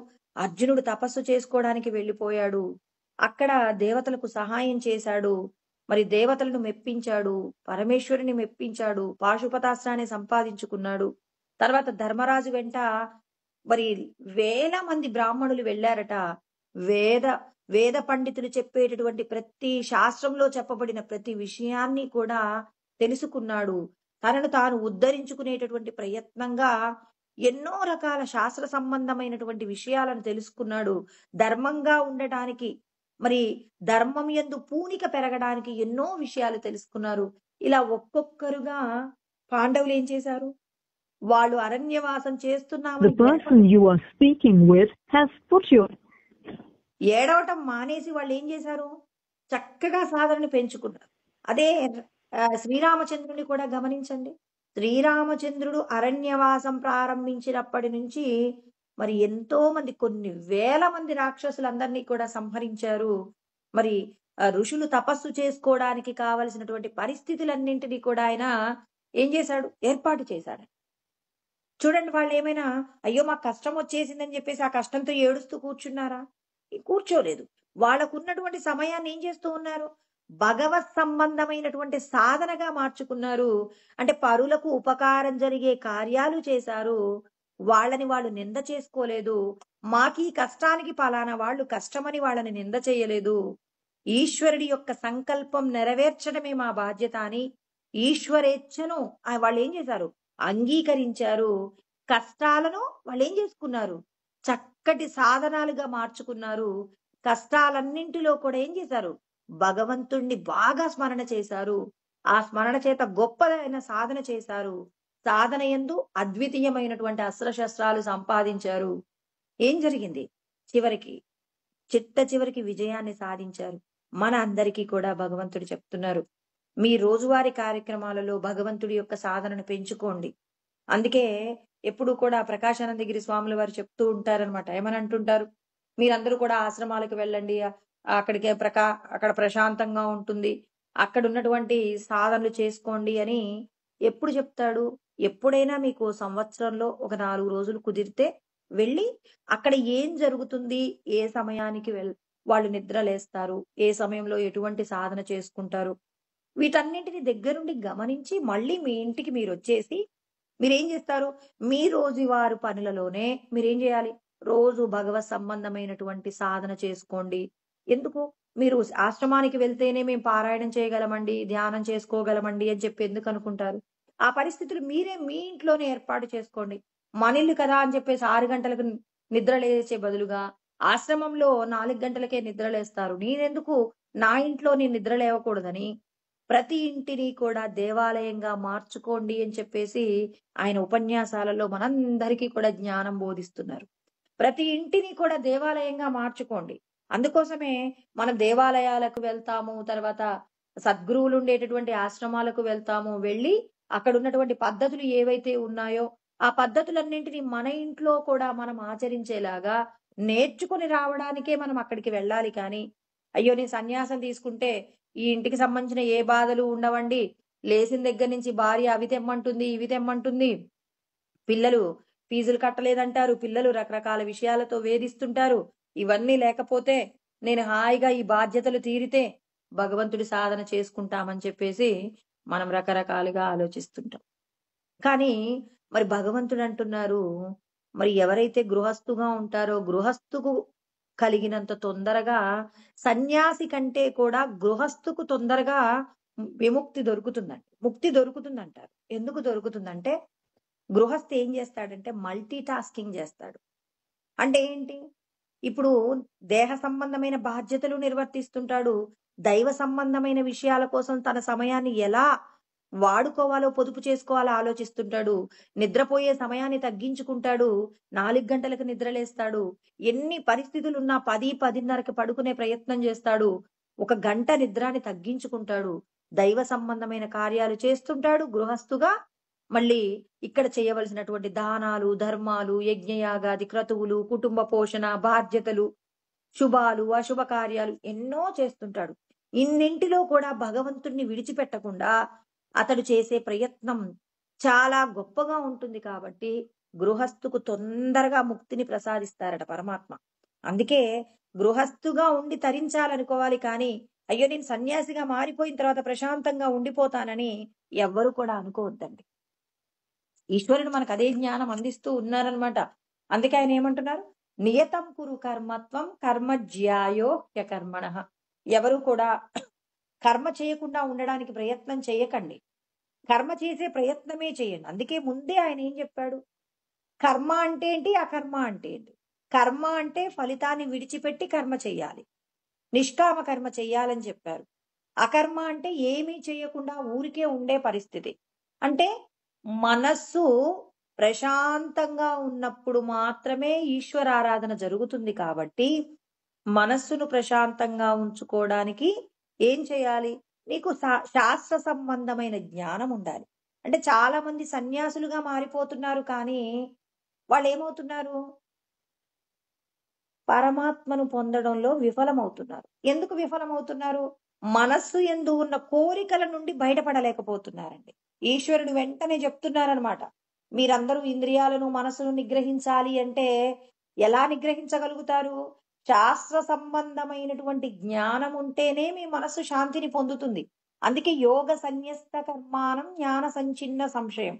మీ మనసు చాలా రకాల ప్రశ్నలు అడుగుతుందండి. అలా ప్రశ్నలు అడుగుతూ ఉన్నప్పుడు మీరేం చేయాలి? జ్ఞాన సంచిన్న సంశయం. జ్ఞానము చేత మీకు కలిగేటటువంటి సమస్త సందేహాల నుండి మీరేం చేయాలి? బయటపడే ప్రయత్నం చేయాలి. జ్ఞానం లేదనుకోండి, మనస్సు అడుగుతుంది. ఎందుకు పొద్దున్నే 4 గంటలకు నిద్ర లేవాలి? ఏంటి ప్రయోజనం? మన చుట్టూ ఉన్న వాళ్ళందరూ 7 గంటలకు నిద్రలేస్తారు. మనం 4కి లేవడం వల్ల ఏంటి ప్రయోజనం అంటే, దానికి సరైన సమాధానం చెప్తే నిద్ర లేస్తుందండి. లేకపోతే మొండికేస్తుంది. పిల్లవాడు పొద్దున్నే 4 గంటలకు లేసి చదువుకోవాలి నాన్న, బ్రాహ్మీ ముహూర్తం గొప్పదిరా తండ్రి అంటే వాడేమంటాడు? బాగా నిద్ర పట్టే సమయం డాడీ, నేను లేవలేను డాడీ అంటే, 4 గంటలకు బ్రాహ్మీ ముహూర్తంలో లేసి నువ్వు చదువుకుంటే, నువ్వు రోజు 2 గంటలు చదివేటటువంటి పాఠాన్ని బ్రాహ్మీ ముహూర్తంలో చదివితే అరగంటలో నువ్వు చదువుతావు. గంటన్నర సమయం మిగులుతుందంటే, నీకిష్టమైన ఆటలు ఆడుకోవడానికి సమయం సాయంత్రం మిగులుతుంది. కావాలంటే నువ్వు ఉదయాన్నే లేచి చక్కగా స్నానం చేసి, నువ్వు ఏం చేస్తావు? నీ పుస్తకాలను ఏమైతే హోంవర్క్స్ ఉన్నాయో అవన్నీ చేసి చూడు. నేను చెప్పిన దాంట్లో అబద్ధం ఉంటే నువ్వు నన్ను అడుగు అని చెప్పి, పిల్లవాడికి మనం వాడి యొక్క సందేహాన్ని నివృత్తి చేసి, వాడికి కొంత సమయం మిగిలిచి పెట్టామనుకోండి, వాడంటాడు, అబ్బా! సాయంత్రం నేను 5 గంటలకు రాగానే 2 గంటలు చదవాలి డాడీ. ఇప్పుడు చూడండి, పొద్దున 4 గంటలకు లేసానా, నేను కాలకృత్యాలు తీర్చుకొని రెడీ అయ్యి, ఒక్క అరగంటలోనే నా హోంవర్క్ అంతా పూర్తవుతుంది డాడీ అని వాడు జీవితాంతం బ్రాహ్మీ ముహూర్తంలో నిద్ర లేవడానికి ప్రయత్నం చేస్తాడు. అంటే వాడి యొక్క సందేహాన్ని నివృత్తి చేశారు. వాడి పనిని మీరేం చేయలా. అదే విధంగా మన మనసు కూడా ఏమంటుంది? ఎందుకండి నిద్ర లేవాలి? నువ్వు ఈ దేహం అయితే ఈ దేహ సంబంధమైన విషయాల కోసం నువ్వు 7 గంటలకు లేవచ్చు. కానీ ఈ దేహంలో ఉన్నటువంటి సత్య స్వరూపమైన సచ్చిదానందమే నువ్వైనప్పుడు, నువ్వు ఈ శరీరం ఎప్పుడు పడిపోతుందో తెలియదండి. అందుకే అశ్వత్థః అంటారు. శ్వనస్తః, రేపు ఉంటుందో లేదో తెలియదండి ఈ శరీరం. ఈ శరీరంతో చేసే కర్మ ఎలా ఉండాలి? ఎప్పటికప్పుడు కూడా మనం ఏం చేయాలి? జ్ఞానం సముపార్జించుకుంటూ జ్ఞాన సంబంధమైన సాధన చేసేలాగా నిరంతరం ప్రయత్నం చేయాలి. ఈ శరీరంలో నుంచి మనం వెళ్ళిపోతే సాధన చేసుకోవడానికి కావలసిన ఆనుకూల్యత ఉండదు. ఈ శరీరం ఉంటేనే సాధన చేసుకోగలమని శరీరం యొక్క గొప్పతనాన్ని తెలియజేయాలి. శరీరంలో ఉన్న నిన్ను నువ్వు తెలుసుకోవడానికి ఏ సమయంలో సాధన చేస్తే గొప్పదైనటువంటి స్థితి కలుగుతుంది, భగవంతుణ్ణి చేరుకోవడానికి కావలసినటువంటి స్థితి కలుగుతుంది. ఏం పొద్దున 7 గంటలకు లేసి సాధన ఎందుకు చేసుకోకూడదంటే, చక్కటి ఉపమానం ఏంటంటే, పొద్దున్నే మనము ఏదైనా ఒక సిటీ వెళ్ళాలనుకోండి. మనం 4 గంటలకు మన ప్రయాణం ప్రారంభిస్తే, ఒక 4 గంటల్లో మనము వెళ్ళగలమనుకోండి సిటీ. ఇప్పుడు మనం ఏం కావచ్చు, 4 గంటలకు ప్రయాణం ప్రారంభిస్తే, సిటీ లోపలికి వెళ్ళేటప్పటికి 6 గంటలకల్లా వెళ్ళిపోవచ్చండి. వెళ్ళిపోతే 6 గంటల నుంచి 7 గంటల మధ్యలో ప్రయాణం చాలా సులభంగా ఉంటుంది. అదే మనం 7 తర్వాత 8 అయిందనుకోండి, ఇక చూడండి అందరూ ఆఫీసులకు, స్కూలు పిల్లలు అందరూ కూడా వెళ్ళిపోతుంటారు. ట్రాఫిక్ అంతా కూడా జామ్ అవుతుంది. ఇప్పుడు మనం గంటలో వెళ్ళవలసిన సమయం 2 గంటల సమయం పడుతుందండి. అంటే ఏం జరిగింది ఇక్కడ? ట్రాఫిక్ పెరిగింది. అదే విధంగా అందరినీ భగవంతుడు మాయలో పడవేసే సమయం ఏంటంటే, మన పెద్దవాళ్ళందరూ చెప్తారు. మనందరికీ కూడా అనుభవపూర్వకమైన విషయం ఏంటి? బ్రాహ్మీ ముహూర్తంలో నిద్ర బాగా వస్తుందండి. మాయ ఎప్పుడూ కూడా భగవంతుడిని తెలుసుకోకుండా అడ్డగిస్తుందట. మరి అడ్డగిస్తుంది కాబట్టి మనకెప్పుడు తెల్లవారుజామున నిద్ర లేవాలి అంటే అదొక భయంకరమైనటువంటి సాహసం అండి. దుస్సాధ్యమనే చెప్పాలి. ఎందుకంటే కళ్ళు తెరవాలి అంటే చాలా కష్టంగా ఉంటుంది. అలవాటైన వాళ్ళకైతే ఏమి ఇబ్బంది లేదండి. కానీ కొత్తగా సాధన చేసే వాళ్ళకి ఎలా ఉంటుంది అనంటే, నిద్రపోకుండా ఉంటే, అమ్మో! నాకు పొద్దున్నే తలనొప్పొచ్చేస్తుందండి. అయ్యో! విపరీతమైన బాధ. ఆ బాధ భరించడం కంటే కూడా నేను నిద్ర లేవకపోవడమే మంచిది అని చెప్పేసి అంటుంటారు. అంటే మాయ ఒక్కొక్కరిని ఎవరికైతే పాపపు కర్మ ఎక్కువగా ఉంటుందో, ఎవరి కర్మలో అయితే దోషాలు ఎక్కువగా ఉంటాయో, పరమాత్మను తెలుసుకోకుండా ఉండడానికి వాళ్ళు చేసిన కర్మలలో ఉన్న దోషాలు వాళ్ళనేం చేస్తాయి? ఏదో ఒక రూపంలో మిమ్మల్ని అడ్డగించే ప్రయత్నం ఆ మాయ చేస్తుందండి. ఈ మాయ గురించి ఒక చిన్న ఉపమానం అండి. ఏంటంటే, ఒక వ్యక్తట సుమారు 30 సంవత్సరాల నుంచి కూడా సంధ్యావందనం 3 సార్లు చేస్తుంటాడట. ఉదయం, మధ్యాహ్నం, సాయంత్రం చేస్తుంటాడట. చేస్తూ ఉంటే ఒకరోజు సాధన చేస్తూ ఉన్నప్పుడు ఏం జరిగింది ఒక రోజట మధ్యాహ్న సమయంలో ఆయన ఎందుకో నిద్ర పట్టేసిందండి. అతనికి కునుకు పట్టేసిందట. ఇప్పుడు కునుకు పట్టేసి నిద్రపోతూ ఉన్నాడు. మధ్యాహ్నం ఇతడు సంధ్యావందనం చేయాలి. అతను నిద్రపోతూ ఉన్నాడు. నిద్రపోతుంటే ఒక వ్యక్తొచ్చి ఆహ్, పిలిచాడట. పిలిచి, "నాయనా నువ్వు రోజు సంధ్యావందనం చేసుకుంటావు. ఈరోజు చేసుకోవా? ఏంటి ఇలా నిద్రపోతున్నావంటే?" "అయ్యో స్వామి భలే చక్కగా గుర్తు చేశారండి. కృతజ్ఞతలండి. మీతో నేను తర్వాత మాట్లాడతానండి" అని చెప్పేసి గబగబా వెళ్ళి స్నానం చేసుకొని, తర్వాత సంధ్యావందనం చేసుకొనొచ్చి, మళ్ళీ ఆ వ్యక్తి దగ్గరకొచ్చి, "మీకెలా తెలుసండి నేను సంధ్యావందనం చేసుకుంటానని? మీరు భలే నిద్ర లేపారు. ఎంత గొప్ప ఉపకారం చేశారో, మీ ఉపకారానికి నేను ఏమిచ్చినా అది తక్కువేనండి" అంటే, "నన్ను కలిపురుషుడంటారు నాయనా" అన్నారట. కలిపురుషుడంటే అన్నారట. "అదే నాయనా జనులందరూ కూడా భగవత్ సంబంధమైన సాధన చేసుకుంటూ ఉంటే, వాళ్ళందరిని కూడా అడ్డగిస్తూ ఉంటాను. ఎందుకు అంటే, భగవంతుడు నాకు అప్పజెప్పిన పనేంటంటే, ఈ లోకంలో ఉన్న వాళ్ళందరినీ కూడా కలి ప్రభావం అంటే ఏంటండి? కలికాలంలో ధర్మం ఒక్క పాదం మీదనే ఉంటుంది. 3 పాదాలేమవుతుంది? మరి అధర్మమే ఉంటుంది కాబట్టి, మరి నా డ్యూటీ నేను చెయ్యాలి. యమధర్మరాజు ఉంటారండి. ఆయన ఆయనందరూ చెడ్డవాడనుకుంటారు. కానీ యమధర్మరాజుకి తెలిసినంత ధర్మం ఎవరికీ తెలీదు. కానీ యమధర్మరాజు డ్యూటీ ఏంటి? ఆయన ఎవరెవరు పాపపు కర్మలు చేశారో, ఎవరెవరి సమయం అయిపోతుందో వాళ్ళందరిని తీసుకువెళ్ళి, వాళ్ళందరినీ కూడా ఏమంటారు? పాపాన్ని అనుభవింపచేసే విధంగా వాళ్ళకి శిక్షలు వేయవలసి ఉంటుంది. అదే విధంగా కలిపురుషుడు కూడా ఎవరైతే ధర్మంగా జీవించే ప్రయత్నం చేస్తుంటారో, వాళ్ళందరినీ మాయలో పడవేసే ప్రయత్నం చేస్తాను. మరి మీరు చెప్పిన మాటకి, ఇప్పుడు మీరు నాకు చేసిన ఉపకారానికి ఏమి పోలిక లేదండి. ఎందుకిలా అంటున్నారు? మీరేమో అందరినీ ధర్మంగా జీవించడానికి అడ్డుపడతానంటున్నారు. నన్నేమో సంధ్యావందనం చేసుకోవడానికి నాకు అవకాశం ఇచ్చారు. అంటే నువ్వు కలిధర్మం తప్పుతున్నావా అంటే, లేదు నాయనా! నువ్వు 30 ఏళ్ల నుంచి కూడా సంధ్యావందనం 3 పూటలా చేస్తానని చెప్పేసి గొప్పగా చెప్పుకుంటావు అందరితో. అంటే నువ్వు చెప్పుకుంటావు, నువ్వు చేసిన దానికి ఫలితాన్ని పోగొట్టుకుంటావు. ఈరోజు నువ్వేం చేస్తావు? ఈరోజు మధ్యాహ్నం నువ్వు సంధ్యావందనం చెయ్యకపోతే, ఇక సాయంత్రం నుంచి నువ్వేం చెప్పుకోవు? అయ్యో! నేను ఇన్ని రోజులు పాటించినటువంటి నియమాన్ని నేను ఏం చేశాను? విడిచిపెట్టేశానని, ఇన్ని రోజుల నుంచి చేసినటువంటి దానిని ఒక్క పూటతో నువ్వేం చేస్తావు? ఇక చెప్పుకోవు. అంటే ఇప్పుడు నువ్వు ధర్మ కార్యంలోకి వెళ్ళిపోతున్నావు. అంటే ఇన్ని రోజులు కూడా నువ్వు చేసిన దానికి ప్రతిఫలం పొందట్లేదు. ఇవాళ ఒక్క రోజున గనక నువ్వు ఆహ్, ఏదైతే సంధ్యావందనం చెయ్యనప్పుడు, అయ్యో! ఎవరైనా ఎప్పుడు 3 పూటల సంధ్యావందనం చేయాలంటే నువ్వేం జేస్తావు? ఇప్పుడు కొంచెం నువ్వు అవమానంగా ఫీలవుతావు. నేను కూడా పలానా రోజున నిద్రపోయాను, గాఢ నిద్రలో సంధ్యావందనం చెయ్యలేదు కదా! అని తన గురించినటువంటి గొప్పను చెప్పడం మానేసుకుంటాడు. కృష్ణ పరమాత్మ చెప్పిన మాట చెప్పనా అండి? 13వ అధ్యాయంలో కృష్ణ పరమాత్మ 8వ శ్లోకంలో చెప్తారనమాట. అమానిత్వమదంభిత్వం అంటే తనను తాను పొగుడుకోకూడదు. ఇక్కడ ఈయనేం చేస్తాడు? రోజు పొగుడుకుంటాడు. ఎవరైనా సందర్భం వస్తే, నేను 3 సార్లు సంధ్యావందనం చేసుకుంటానండి. ఏనాడు కూడా నియమం తప్పనండి అని చెప్పేసి తనను తాను పొగుడుకుంటున్నాడు కాబట్టి ఫలితం లేకుండా పోతుంది. ఇప్పుడు రేపటి నుంచి పొగుడుకోవడానికి అవకాశం ఉండదు. నేను కూడా ఒకరోజు సంధ్యావందనం వదిలేశాను కాబట్టి ఇప్పుడు నన్ను నేను పొగుడుకోను. అంటే తనను తాను పొగుడుకోవట్లేదు అంటే కలిపురుషుడికి దూరం అవుతాడు. కలిపురుషుడి బాధ్యతేంది? తన లోపటికి ఎక్కువ మందిని కలుపుకుంటాడనమాట. మాయలో పాపపు కర్మలు చేసేలాగా కలిపురుషుడు తన ప్రయత్నం తాను చేస్తుంటాడు. మనమేం చేయాలి? శాస్త్రం తెలుసుకున్నప్పుడు కలిపురుషుడి నుంచి బయటపడడానికి మార్గాలను అన్వేషణ చెయ్యాలనమాట. ఇందుకోసమే కృష్ణ పరమాత్మ ఏమంటున్నారు? నియతం కురు కర్మత్వం. శాస్త్రాన్ని తెలుసుకొని శాస్త్ర విహిత కర్మ చేశావు అనుకోండి, అప్పుడు మీరేమవుతారు? భగవంతుడికి దగ్గరవుతారు, కలిపురుషుడికి దూరం అవుతారు. మనమందరం కలిపురుషుడికి దగ్గరవ్వాలా, కలిపురుషుడికి దూరం అవ్వాలా అంటే కలిపురుషుడి నుంచి బయటపడితేనే కదండి మన లోపట ఉన్నటువంటి ఈ శరీరం లోపట ఉన్నటువంటి మనల్ని మనం విడిపించుకోగలం. అందుకే కదా కృష్ణ పరమాత్మ అన్నారు, మీరు ఈ శరీరంతో ఉన్నప్పుడు ఉన్నారు, శరీరానికి పూర్వము ఉన్నారు, శరీరం విడిచిపెట్టాక కూడా ఉంటారు. మరి మీరు చేసుకోగలిగిన గొప్ప సాధన మానవ శరీరంతో ఉన్నప్పుడు మీరు గొప్పదైన సాధన చేసుకోవాలి. ఆ సాధన చేసుకోవడానికి మాయ మిమ్మల్ని ఏం చేస్తుంది?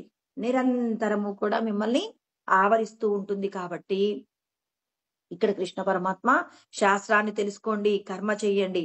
కర్మ చెయ్యడానికే ప్రయత్నం చెయ్యాలి కానీ కర్మ చెయ్యకుండా ఉండడానికి మీరు ప్రయత్నం చెయ్యొద్దు. అయ్యో, అదే చెప్పాను కదండి, ప్రకాశానందగిరి స్వాముల వారు ఏమంటారు, మీరందరూ ఆశ్రమంలోకి వెళ్లి సన్యాసులుగా మారడానికి ప్రయత్నం చెయ్యకండి, ఇంట్లోనే గృహస్థుగా ఉండి సన్యాసి ధర్మాలను పాటించండి అని చెప్పేసి చెప్తారు. సన్యాస, న్యాస అంటే విడిచిపెట్టడం. దేన్ని విడిచిపెట్టాలి? మొద్దు నిద్రను విడిచిపెట్టాలి. రుచికరమైన పదార్థాన్ని తినడంలో ఉన్నటువంటి రుచికి సంబంధించినటువంటి లోలత్వాన్ని విడిచిపెట్టాలి. ఎంతగా రుచి ఉన్నా భగవంతుడు చెప్పినటువంటి ఏమన్నాడు, మితాహారం అనేటటువంటి దానిని మనం తెచ్చుకోవాలి, మనం అమలులోకి తెచ్చుకోవాలన్నమాట. ఇంకా అన్నింటినీ అనుభవించేటటువంటి అవకాశం భగవంతుడు మనకు అన్ని విధాలా ఇచ్చినా భగవంతుడు నన్ను ఇలా బ్రతకమన్నాడు అని చెప్పి నీ యొక్క ఆడంబరాలను నీ అంతట నువ్వుగా విడిచిపెడుతూ నువ్వు భగవంతుడికి దగ్గరయ్యేటటువంటి పరిస్థితిని నువ్వు సంపాదించుకోవాలి. అందుకే పరమాత్మ అంటున్నారు, కర్మను విడిచిపెట్టి ప్రయత్నం చేయడం కంటే కూడా కర్మ చేయడంలో ఉన్న మెలకువలను శాస్త్రాన్ని అధ్యయనం చేస్తూ మిమ్మల్ని మీరు తెలుసుకునేటటువంటి ప్రయత్నం చెయ్యండి అంటున్నారు. ఒకవేళ మీరు గనక శాస్త్ర విహితమైన కర్మ అంటే ఫలితాన్ని ఈశ్వరుడికి సమర్పణ చేసేటటువంటి కర్మ చెయ్యకపోతే ఏమవుతుంది? మనం పుట్టుకతో ధనవంతులుగా పుట్టినా మనం చాలా మందిని చూస్తామండి. ధనవంతులుగానే పుడతారు, చాలా చక్కగానే ఉంటారు, కానీ ఎందుకు వాళ్ళ సంపదలు పోయాయో, చాలా మంది ఎన్నో రకాలైనటువంటి ఉన్న సంపదలన్నీ పోగొట్టుకొని ఉన్న ఊళ్ళో ఉండలేక వేరొక ఊరు వెళ్లి ఏదో ఒక పని చేసుకుంటూ బ్రతుకుతూ జీవనాన్ని సాగించే వాళ్ళు ఉంటారు. ఎందుకు అంటే శాస్త్రాన్ని తెలుసుకోవడంలో, శాస్త్రాన్ని తెలుసుకున్నా కొంతమంది వింటుంటారు కానీ ఆచరణలో పెట్టుకోరండి. ఆచరణలో పెట్టుకోకపోవడం వల్ల ఎన్నో నష్టాలు వస్తాయి. చాలా గొప్పగా ఉన్నట్టుగానే ఉంటారు, శాస్త్రాలను వల్లెవేస్తుంటారు, శాస్త్రాలను చెప్తున్నట్టుగానే ఉంటారు, కానీ శాస్త్రాన్ని ఆచరించడంలో గనక వెనకబడిపోయారనుకోండి ఏమవుతుందంటే శరీర యాత్రాపిచతేన ప్రసిద్ధేద కర్మణ అంటే ఆ కర్మ చెయ్యడంలో భగవంతుడు చెప్పిన విషయాలన్నీ తెలుసుకొని ఆచరించడంలో ఎవరైతే లోభత్వాన్ని ప్రదర్శిస్తారో వాళ్లకు దేహయాత్రకు సంబంధించి ఎన్నో కష్ట నష్టాలను ఎదుర్కోవలసి ఉంటుందని కృష్ణ పరమాత్మ చెప్తున్నారు. ఇదే విషయాన్ని మనం సద్దర్శనంలో రమణ మహర్షి చెప్పినటువంటి ఒక శ్లోకాన్ని మనం ఏం చేయవచ్చు అంటే అధ్యయనం చేయవచ్చు. సర్వైర్నిదానం జగతో అహమశ్చ వాచ్య ప్రభుః కచ్చిత్ అపార శక్తి అని చెప్పేసి మన రమణ మహర్షి చెప్పినటువంటి ఉపమానం చాలా గొప్పగా ఉందండి. అంటే మన మాయను ఎలా అర్థం చేసుకోవచ్చో ఎంతో చక్కగా చెప్తారన్నమాట. ఇంతకు ముందు మనం మృత్యు భయంలో నుంచి బయటపడాలి అంటే అహంకారంలో నుంచి బయటపడాలి అని చెప్పేసి అహంకారాన్ని మనకున్న అహంకారంలో నుంచి బయటపడడానికి ఈశ్వరుడి యొక్క పాదాలు పట్టుకోవాలి. ఈశ్వరుడితో మనం పూర్ణమైనటువంటి అద్వైత అనుభూతిని పొందాలి అంటే ముందు ఈ దేహమే నేను, ఈ దేహానికి సంబంధించిన విషయం ఇది అని చెప్పేసి ఉన్న అహంకారాన్ని మనం ఏం చేయాలి? మనలో నుంచి కారాన్ని తీసేయాలి. అహంలో నుంచి కారం తీసేస్తే ఏమవుతుంది? మనం పూర్ణమైనటువంటి అహం బ్రహ్మాస్మిగా మారతామని చెప్పేసి మనకు రమణ మహర్షులు బోధ చేసి ఉన్నారు. ఇంకా మనం ఆ మాయలో నుంచి బయటపడటానికి ఆయన చెప్తున్నారనమాట. ఏమంటున్నారు? సర్వై నిదానం అంటే అనేక మంది సిద్ధాంతులు అంటే ఆచరణ పూర్వకంగా అనుభూతి పొందిన వాళ్ళ గురించి మాట్లాడుతున్నారు రమణ మహర్షి. వాళ్ళందరూ ఏం చెప్తున్నారంటే జగతో అహమశ్చ వాచ్య అంటే ఈ జగత్తులో ఉన్నటువంటి అంటే ఈ జగత్తు నేను, ఇప్పుడు నేను వేరు కదండి, నేను వేరు, నా చుట్టూ ఉన్నటువంటి లోకం వేరు. అంటే ఇప్పుడు నేను, జగత్తు ఉంది. తర్వాత ఈ లోకాన్ని నడిపించే ఈశ్వరుడు కూడా ఉన్నారు. ముగ్గురు గురించి మాట్లాడతాం. ప్రమాత, ప్రమేయం, తర్వాత ప్రమేయ ఈశ్వరుడు. ప్రమాత అంటే జీవుడు, ప్రమేయ జగత్తు, ప్రమేయ ఈశ్వరుడు అని చెప్పేసి త్రిపుటి గురించి మాట్లాడతాం. ఈ త్రిపుటి అనేటటువంటి మాయలో నుంచి బయటపడాలి అంటే ఇక్కడ రమణ మహర్షి గొప్పగా మనకు జ్ఞానబోధ చేస్తూ ఉన్నారనమాట. ఏమంటున్నారు ఇక్కడ? ఇక్కడ జగత్తు, తర్వాత జీవుడు ఇద్దరు కూడా ఉన్నారు. జీవుడు అంటే ఇక్కడ రమణులు ఏమన్నారు? అహం అంటే నేనే, నేనంటే జీవుడు అనమాట. నేను జగత్తు. దీనిని నడిపించేది ఎవరు అనంటే ఆయన చెప్తున్నాడు, కచ్చిత్ అపార శక్తి అన్నారు. గొప్పదైనటువంటి చైతన్యం ఒకటి నడిపిస్తుంది కాబట్టే ఆ చైతన్యంలోనే ఈ జగత్తు జీవుడు ఉన్నారు. కానీ ఇక మిగిలినది వేరేదేమీ లేదు. అంటే నిర్గుణమైనటువంటి పరబ్రహ్మమే ఎలా ఉన్నాడు? జీవుడుగా ఉన్నాడు, జగత్తుగా ఉన్నాడు, సాకార రూపంలో ఉన్నటువంటి ఈశ్వరుడుగా ఉన్నాడు. ఇది ఇంకా చక్కగా అర్థం కావాలి అంటే సముద్రము అంటే ఏముంటుందండి? సముద్రంలో ఎవరైనా ఏమంటారు? నీరు కదా ఉండేది, అందులో ఏముంది ప్రత్యేకంగా చెప్పుకోవడానికి? సముద్రం. ఓకే, సముద్రము నీరు. సముద్రంలో వచ్చేటటువంటి అలలు, అలలలో కూడా ఉన్నది నీరే కదా. మరి ఆ అలలలో మనం సముద్రంలో బీచ్కి వెళ్ళాలని ఎందుకు అనుకుంటాం? ఆ అలలలో ఉన్నటువంటి నురుగుని మనం ఏం చేస్తాం? ఎంజాయ్ చేస్తూ ఉంటాం. మరి ఆ నురుగులో ఏముంది? నీరే కదా. అంటే సముద్రంలో నీరే ఉంది, సముద్రంలో ఉన్న అలలో నీరే ఉంది, తర్వాత ఆ అలలో ఉన్నటువంటి నురుగులో కూడా నీరుంది. ఇప్పుడు మనం ఈ సముద్రాన్ని, లేకపోతే అలను, లేకపోతే ఆ నురుగుని, ఈ మూడింటిలో దేనిని విచారణ చేసినా మనకేమర్థమవుతుంది? అక్కడ ఉన్నది నీరే కదా అని అర్థమవుతుంది. ఇప్పుడు బంగారంతో ఒక ఉంగరం ఉందండి, గాజులున్నాయి, గొలుసుంది. ఇప్పుడు ఈ వస్తువులు చూడడానికి వేరువేరుగా ఉన్నాయి. ఉంగరము చిన్నది, గాజులు పెద్దవి, గొలుసు ఇంకా పెద్దది. ఇప్పుడు ఇందులో దేనిని విచారణ చేసినా ఏం తెలుస్తుంది మనకి? ఉన్నది బంగారమే. ఏ వస్తువులోనైనా బంగారమే కదా. అదే విధంగా జీవుణ్ణి విచారణ చేసినా, జగత్తుని విచారణ చేసినా, తర్వాత ఈశ్వరుని విచారణ చేసినా అక్కడ తేలేదేంటి? ఉన్నది చైతన్యమే. అంటే ఈ చైతన్యాన్ని నువ్వు ఎలా తెలుసుకోవచ్చు? ఒక చిత్రపటం ద్వారా చూడొచ్చు అంటారు. ఒక చిత్రపటం చూసామండి. మన దగ్గర ఒక పెయింటింగ్ ఉంది. ఆ పెయింటింగ్ లో ఒక రకరకాలైనటువంటి ప్రాణులు ఉన్నాయి. ఆ ప్రాణులు, అక్కడ ఉన్నటువంటి చెట్లు, చేమలు, రకరకాలైన, అంటే మనం ఒక చిత్రం గీసామనుకో, ఒక ఊరిని ఒక ఫోటో తీసామనుకోండి, ఆ ఫోటోలో అందరూ కనపడుతున్నారు. అందులో మనం కూడా ఉన్నాం. ఎవరో మనల్ని ఫోటో తీశారు, నేనున్నాను, నా చుట్టూ రకరకాలైనటువంటి పర్వతాలు, కొండలు, కోనలు, రకరకాల మనుషులు, ప్రాణులు ఇన్ని ఉన్నాయి. అంటే ఇప్పుడు ఏమైంది? భగవంతుడి యొక్క చైతన్యం అనేటటువంటి చిత్రపటంలో ఎవరెవరున్నారు? నేనున్నాను, నా చుట్టూ ఉన్నటువంటి జగత్తు కూడా ఉంది. అంటే ఇప్పుడు మనం ఏం చేయాలి? ఈశ్వరుడి లోపట మనము ఎవరెవరు ఉన్నారు? జగత్తు ఉంది, జీవుడు ఉన్నారు. కాబట్టి ఈ జగత్తు జీవుడిని గురించి విచారణ చెయ్యాలి. అందుకే స్థాళీ పులాక న్యాయము అని చెప్పేసి, మనం అన్నం వండేటప్పుడు ఒక్క మెతుకు పట్టుకుంటే అన్నం ఉడికిందా లేదా అర్థమవుతుంది. ఒక్క మెతుకును పట్టుకుంటే మిగిలినటువంటి అన్ని మెతుకులు ఉడికాయా లేదా మనకు అర్థమవుతున్నట్టుగానే మనం కూడా ఏం చేయాలి? ఈ జీవ జగత్ ఈశ్వర స్వరూపంగా ఉన్న వాటిలో దేనిని విచారణ చెయ్యాలి? అంటే ఈ మూడింటిలో ఏ ఒక్కదాన్ని విచారణ చేసినా మనకు భగవంతుడి యొక్క అస్తిత్వం తెలుస్తుంది.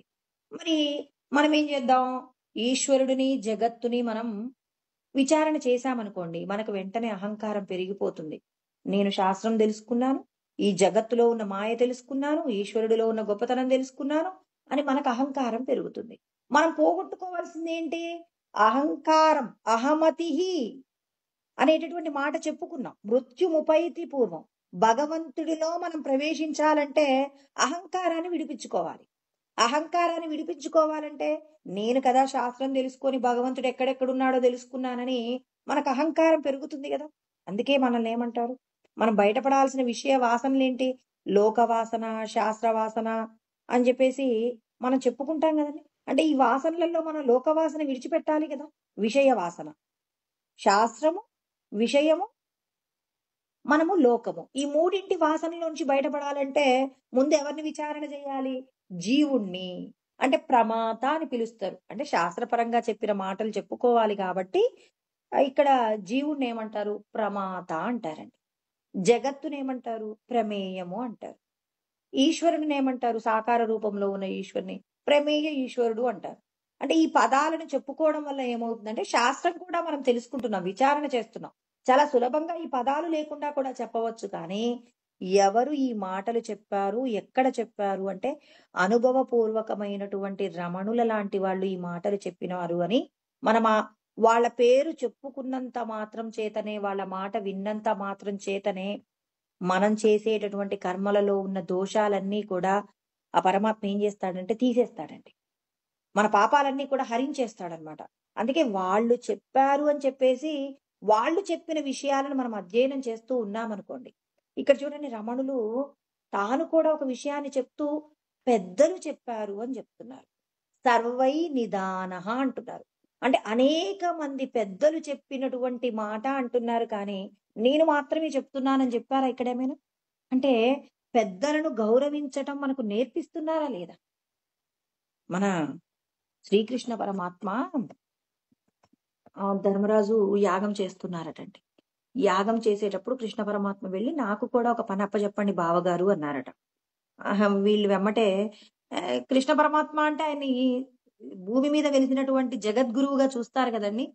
ఆ బావగారు మీరేం పని చెయ్యొద్దండి, మీరు అలా ఉంటే చాలు మా సభలో, ఇంతకు మించిన ఐశ్వర్యం మాకేముంది అంటే, కృష్ణ పరమాత్మ అన్నారట, మీరు గనక నాకు ఆ పనప్ప చెప్పకపోతే నేనేం చేస్తానంటే, ఈ సభకు విచ్చేసినటువంటి పెద్దలు ఎవరైతే ఉంటారో, నారదుడు, తర్వాత అక్కడికి వచ్చేటటువంటి మహర్షులు, వీళ్ళందరూ ఉంటారు కదా, వాళ్ళందరి పాదాలు కడిగి వాళ్ళ పాద సేవనం చేసి వాళ్ళని లోపలికి తీసుకెళ్తాను అని చెప్పి, సాక్షాత్తు ఈ లోకాలను సృష్టించిన సృష్టికర్త అయినటువంటి జగదీశ్వరుడైనటువంటి కృష్ణ పరమాత్మ ఈ మాట అన్నాడంట.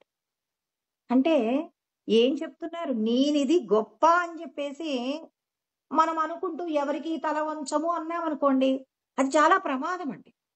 అలాంటి ప్రమాదాలు ఏవి కూడా మనం చెయ్యకుండా ఉండే ప్రయత్నం చెయ్యాలి. మరి కాకపోతే మనం ఒక్కొక్కసారి ఏం చేస్తామంటే, ఎవరినో మెప్పించే ప్రయత్నంలో మనం ఏం చేస్తామంటే, పెద్దలను గౌరవించే పరిస్థితులలో కూడా మనం ఏం చేస్తాం? మరి ఇప్పుడు నేనే ఉన్నానండి, మా గురువు గారికి ఇష్టం లేని వాళ్ళ దగ్గరికి మా గురువుగారు ఉన్నారనుకోండి. మా గురువుగారు చెప్తారనమాట, పలానా వాళ్ళకి నమస్కారం చెయ్యకండి అన్నారనుకోండి. అప్పుడు నేను నమస్కారం చేస్తే అదేమవుతుందండి? గురు ధిక్కారం అవుతుంది కదా! మరి గురు ధిక్కారం అవుతుందని చెప్పేసి నేనేం చేశాను? మా గురువుగారు చెప్పారని నమస్కారం చేయలేదనుకోండి. ఆ వచ్చినటువంటి వ్యక్తి ఏమంటారు? అయ్యో! నీకు ఇన్ని తెలుసు, శాస్త్రాలు తెలుసు కదా! ఒక గురువుకి నమస్కరించడం తెలీదా అంటే, అయ్యో! మా గురువుగారు చెప్పారు, మా గురువుగారిని ఆనందింపజేసే ప్రయత్నంలోనే నేను చెప్పలేదండి అని నేను ఆయనకు చెప్పలేను గదా! ఆ చుట్టూ ఉన్నవాళ్ళు ఏమంటారు? అబ్బా! ఇన్ని శాస్త్రాలు తెలుసంటారు ఏంటండి? కనీసం ఒక గురువు ఎదురుగా వస్తే వాళ్ళ శిష్యులు వాళ్ళందరూ ఏమనుకుంటారు? అయ్యో! ఇన్ని శాస్త్రాలు తెలుసంటారు, గురువుకు నమస్కరించడం తెలీదా? ఈ మాత్రమే ఇదేనా వీళ్ళ యొక్క సంస్కారం అని జెప్పి వాళ్ళందరూ కూడా మనల్ని నింద చేసే అవకాశం ఉంది. కానీ మరి గురువుగారు చెప్పారని జెప్పేసి నేను చేయలేదనే విషయం ఎవరికి తెలుసు? నా లోపటున్న పరమాత్మకు తెలుసు. మరి చెప్పినటువంటి ఆయనకు తెలుసు. కానీ చుట్టూ ఉన్న వాళ్ళు ఏం చేస్తూ ఉన్నారు? తక్కువ చేసి మాట్లాడే అవకాశం మనం ఇచ్చాము కదా! అంటే ఇక్కడ శాస్త్రాలన్నీ అధ్యయనం చేస్తున్నప్పుడు నీకేం తెలియాలి? ఎవ్వరికైనా నువ్వు నమస్కరించవలసి ఉంటుంది. ఖచ్చితంగా చెయ్యాలండి. అది చెయ్యలేదు అంటే అక్కడున్నటువంటి పరిస్థితులు, ఆ దోషం ఎవరి ఖాతాలో పడుతుంది? ఒకవేళ చుట్టూ ఉన్నటువంటి వాళ్ళు మనల్ని తక్కువ చేసి మాట్లాడొచ్చు. కానీ దానివల్ల వచ్చే దోషం ఎవరు భరిస్తారు? ఎవరైతే పెట్టకూడదన్నారో వాళ్ళ ఖాతాలోకే పోతుంది కాబట్టి అది మనకేమీ ఇబ్బంది పెట్టదు. ఎందుకంటే లోపటున్నాయన ఏం చేస్తాడు? అహం హి సర్వ యజ్ఞానాం భర్త భోక్తా చ మహేశ్వరః అన్నారు. నేనే అన్ని యజ్ఞాలకు, మీరు చేసే ప్రతి కర్మకు కూడా నేనే భోక్తగా ఉన్నాను, నేనే సర్వసాక్షిగా ఉన్నానని చెప్పారు కాబట్టి సర్వసాక్షిగా ఉన్నాయని అంటాడనమాట. నీ లోపట ఎవరి మీద కూడా ద్వేషభావం లేదు. నువ్వు అక్కడ చెప్పబడినటువంటి బాధ్యతనే నువ్వు నిర్వర్తించావు కాబట్టి నీకు ఆ దోషం అంటదని భగవంతుడు ఏం చేస్తాడు? కాకపోతే అక్కడ చెయ్యవలసిన కార్యం చెయ్యనందుకు కొంత అవతలి వాళ్ళ చేత నిందనైతే భరించాలి. మరి గురువుగారు అన్నారు కాబట్టి ఆ నిందను మనం ఏం చేయొచ్చు? కాస్త ఓర్చుకున్నామనుకోండి, ఆ లోపటున్నటువంటి పరమేశ్వరుడికి నచ్చుతామనమాట. అలా నచ్చినప్పుడు ఏమవుతుంది? ఆ భగవంతుడు మనల్ని ఖచ్చితంగా ఒక అడుగు ముందుకు తీసుకెళ్తాడే తప్ప, ఒక అడుగు వెనక్కి వేయించే ప్రయత్నం ఎట్టి పరిస్థితిలో చెయ్యరు. కృష్ణ పరమాత్మ మనందరికీ గొప్పదైన సందేశం ఇస్తూ ఉన్నారనమాట. పెద్దలను గౌరవించాలి అని చెప్పేసి చెప్తూ ఉన్నారు. జగద్గురువుగా ఆయన ఉంటే ఆయన ఎంతమందికి నమస్కారాలు చేశారో, ఎన్నిసార్లు ఆయన వెళ్తూ ఉన్నప్పుడు నారదాది మహర్షులు ఎవరైనా ఎదురుగా వస్తే తానే ముందుగా కిందకు దిగి వాళ్ళకి నమస్కారం చేసినటువంటి సంఘటనలను మనం మహాభారతంలో ఎన్నో చోట్ల మనం తెలుసుకోవచ్చు అనమాట. అందుకే ఇక్కడ మనం ఏం చేయాలి? రమణ మహర్షులు కూడా ఏం చెప్తున్నారు? పెద్దలు చెప్పారని చెప్తున్నారు తప్ప నేను చెప్తున్నానని చెప్పట్లేదంటే వాళ్ళు మనందరికీ కూడా ఏం నేర్పిస్తున్నారు? ఎలా ఉండాలి? వినయంగా ఉండాలి. పెద్దలను గౌరవించడంలో మనకు ఒక సంస్కారాన్ని, ఒక ఆనవాయితీని మనకి పరమాత్మ చెప్పినటువంటి విషయం ఏమన్నారు? నియతం కురు కర్మత్వం. శాస్త్రం అంగీకరించినటువంటి కర్మను నువ్వు చెయ్యాల్సి ఉంటుంది. శాస్త్ర ధిక్కారం చేయకూడదు అని చెప్పిన మాటకి ఇక్కడ రమణులు అంటున్నారు, మీ అహంకారాన్ని మీరేం చేయాలి అంటే జీవుడికి ఉన్నటువంటి అహంకారాన్ని విచారణ చెయ్యమని చెప్తున్నారు. అలా విచారణ చేయడంలో ఇది నేను అనుకున్నంత కాలము కూడా మనం కర్మ చేస్తూ ఉన్నప్పుడు ఏమవుతుంది అంటే అది మనల్ని మళ్ళీ మళ్ళీ జన్మలెత్తడానికి కావలసిన స్థితిని ప్రసాదిస్తుంది. కాబట్టి ఇది నేను కాదు అనేటటువంటి సత్యాన్ని ఏం చేయాలి? బాగా విచారణ చేస్తూ నిన్ను నువ్వు తెలుసుకునేటటువంటి ప్రయత్నంగానే నువ్వు ముందుకు వెళ్ళవలసి వస్తుంది అని చెప్పేసి రమణ మహర్షులు మనకు జ్ఞాన ఉపదేశాన్ని చేస్తూ ఉన్నారు. అంటే పెద్దలందరూ కూడా చెప్తూ ఉన్నారు, ఈ దేహము నువ్వు కాదు కాబట్టి, ఈ దేహ సంబంధమైనటువంటి జీవుడు కూడా ఈశ్వర స్వరూపమే కాబట్టి, మరి ఇతడు ఎందుకు జీవుడు జీవాత్మగా ఎందుకు లేడు?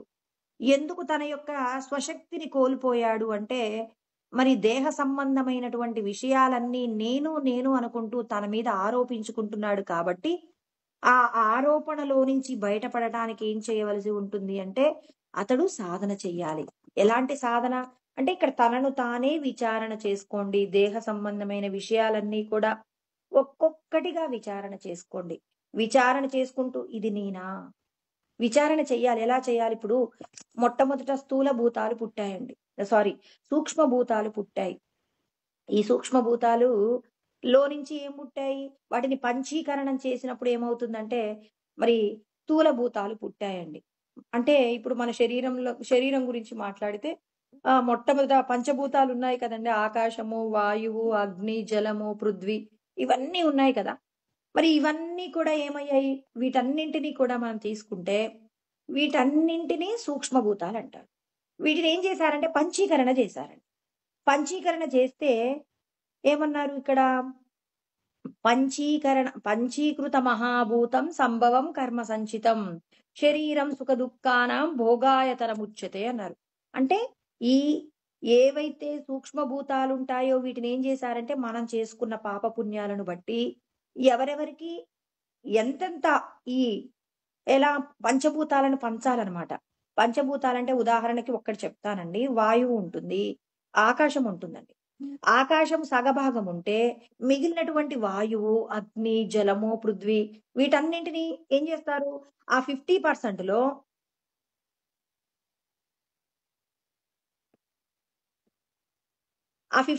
లో ఏం చేస్తారంటే మళ్ళీ పావలా పావలా పావలా పంచుతారనమాట. అలా పంచి ఏం చేస్తారు దాన్ని అంటే 100% చేస్తారు. ఇలా మనం చేసుకున్నటువంటి కర్మలను బట్టి వీటన్నింటినీ కూడా విభజన చెయ్యటం జరుగుతుందని కృష్ణ పరమాత్మ చెప్పినటువంటి సత్యాన్ని ఇక్కడ శంకరాచార్యుల వారు చక్కగా వివరణ చేశారు. ఇదే విషయాన్ని రమణులు చెప్తున్నారు. చూడండి, ఒక్కొక్కరు ఈ విషయాన్ని చెప్పారంటున్నాం, చెప్పబడేటటువంటి సత్యం మాత్రం ఒక్కటేనండి.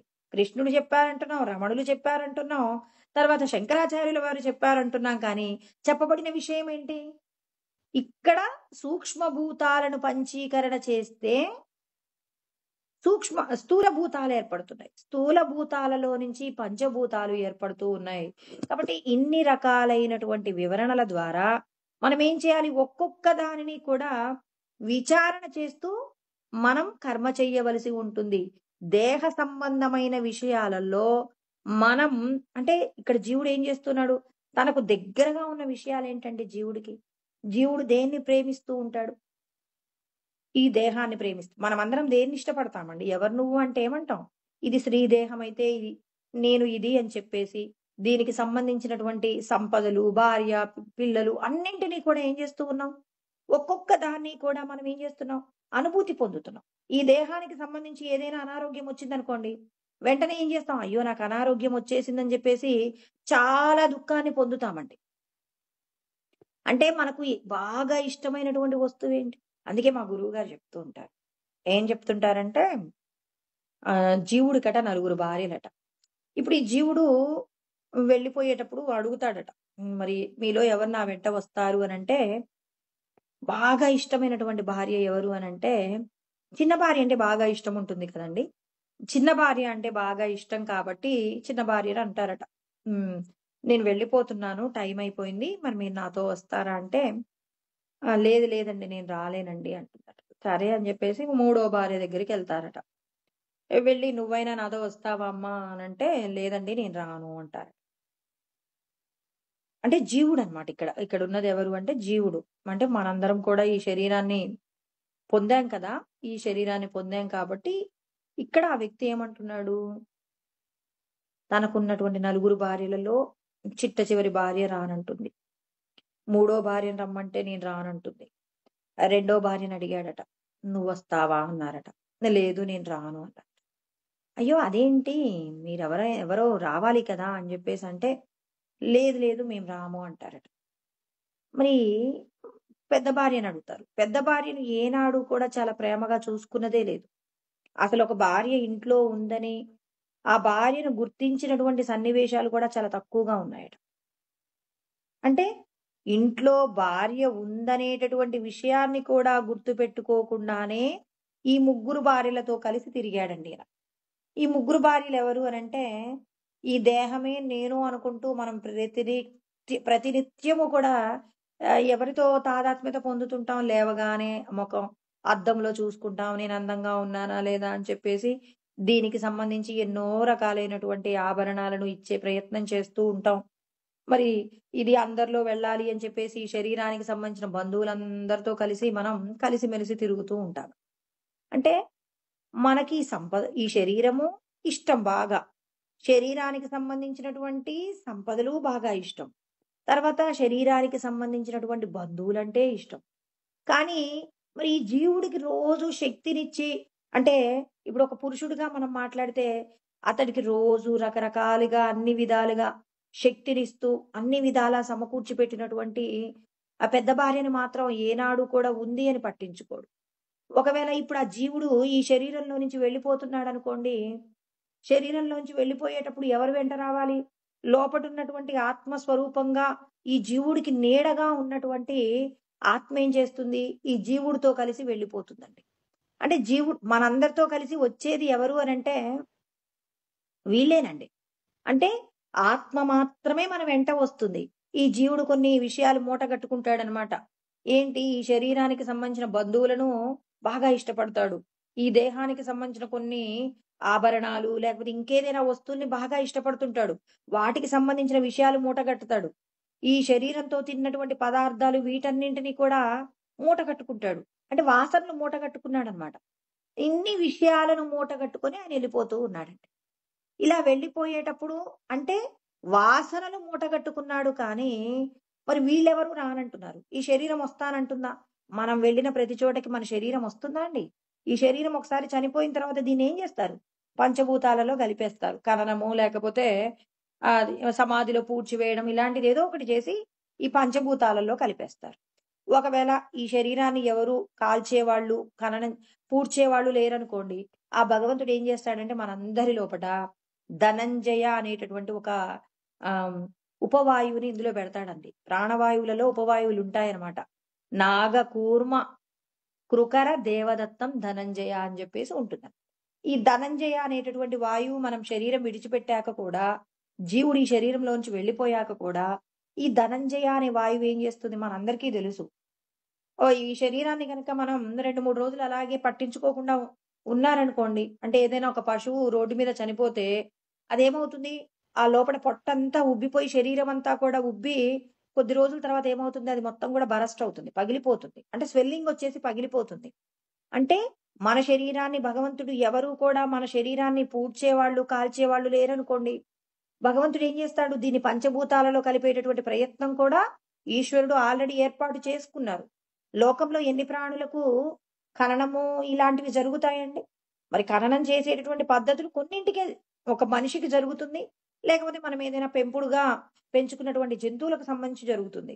మిగిలినటువంటి ఎన్నో రకాల ప్రాణులు మరి పుట్టినటువంటి ప్రాణులు మరణిస్తున్నాయంటే, మరణించినవి పంచభూతాలలో కలిసిపోవడానికి ఈశ్వరుడు తన ఏర్పాట్లు తాను చేసుకున్నాడు. కాబట్టి ఇక్కడ అంటే లోపట ఆ వాయువులన్నీ కూడా ఉంటాయన్నమాట. అంటే ఇప్పుడు జీవుడు వెళ్ళిపోయేటప్పుడు ఈ శరీరము వెంటార. ఈ శరీరానికి సంబంధించినటువంటి మరి మనకున్న ఆభరణాలన్నీ కూడా ఇప్పుడు నేను చనిపోయానంటే నాకున్న ఆభరణాలు ఈ ఆభరణాలను వాడుకోవడానికి ఎవరో ఒకరు సిద్ధంగా ఉంటారు. ఇప్పుడు మా అమ్మగారు ఉన్నారు. మా అమ్మగారు ఏవైతే ఆభరణాలు ఆమెకున్న సంపదలు ఏవైతే ఉన్నాయో పిల్లలుగా మేమేం చేసాం, తన యొక్క దేహత్యాగం తదనంతరం ఏమైంది? మేము ఆభరణాలు వస్తువులన్నీ తీసేసుకున్నాం. నేనెళ్ళిపోతే నాకు సంబంధించిన వాళ్ళందరూ కూడా ఈ వస్తువులు తీసేసుకుంటారు. ఇప్పుడు ఆ బంధువులు వీళ్ళందరూ ఎక్కడి వరకు వస్తారు? శ్మశానం వరకు వచ్చేసి ఈ శరీరం ఖననం అయ్యేంత వరకు. ఏం చెప్తున్నారు అక్కడ? మీకు మాకు ఉన్న రిలేషన్ ఏంటి అంటే, ఈ శరీరాన్ని పంచభూతాలలో కలిపేంత వరకే నీకు మాకు రిలేషన్ అమ్మా. ఇంకెప్పుడు మళ్ళీ రామాకు అని చెప్పేసి అక్కడికి వెళ్ళి ఆ ఎవరైతే రక్త సంబంధీకులు ఉంటారో మనకు సంబంధించినటువంటి బంధువులందరూ కూడా శ్మశానం వరకు మాత్రమే వస్తారు. ఈ విషయాన్ని కృష్ణ పరమాత్మ ఉత్తర గీతలో చెప్పారన్నమాట. అర్ధే గృహే నివర్తంతే శ్మశానే మిత్ర బాంధవాః సుకృతం దుష్కృతం చైవ గచ్చంత్యమనుగచ్చతి అని మనకు ఉత్తర గీతలో చెప్తారు కృష్ణ పరమాత్మ. ఏమంటున్నారంటే, మీరు ఈ దేహాన్ని విడిచిపెట్టగానే మీకు సంబంధించినటువంటి అర్థములు అంటే సంపదలు, మనకు సంబంధించిన ఏ అయితే విషయాలు ఉన్నాయో అన్నీ కూడా నా పేరు మీద ఉన్నటువంటి విషయాలన్నీ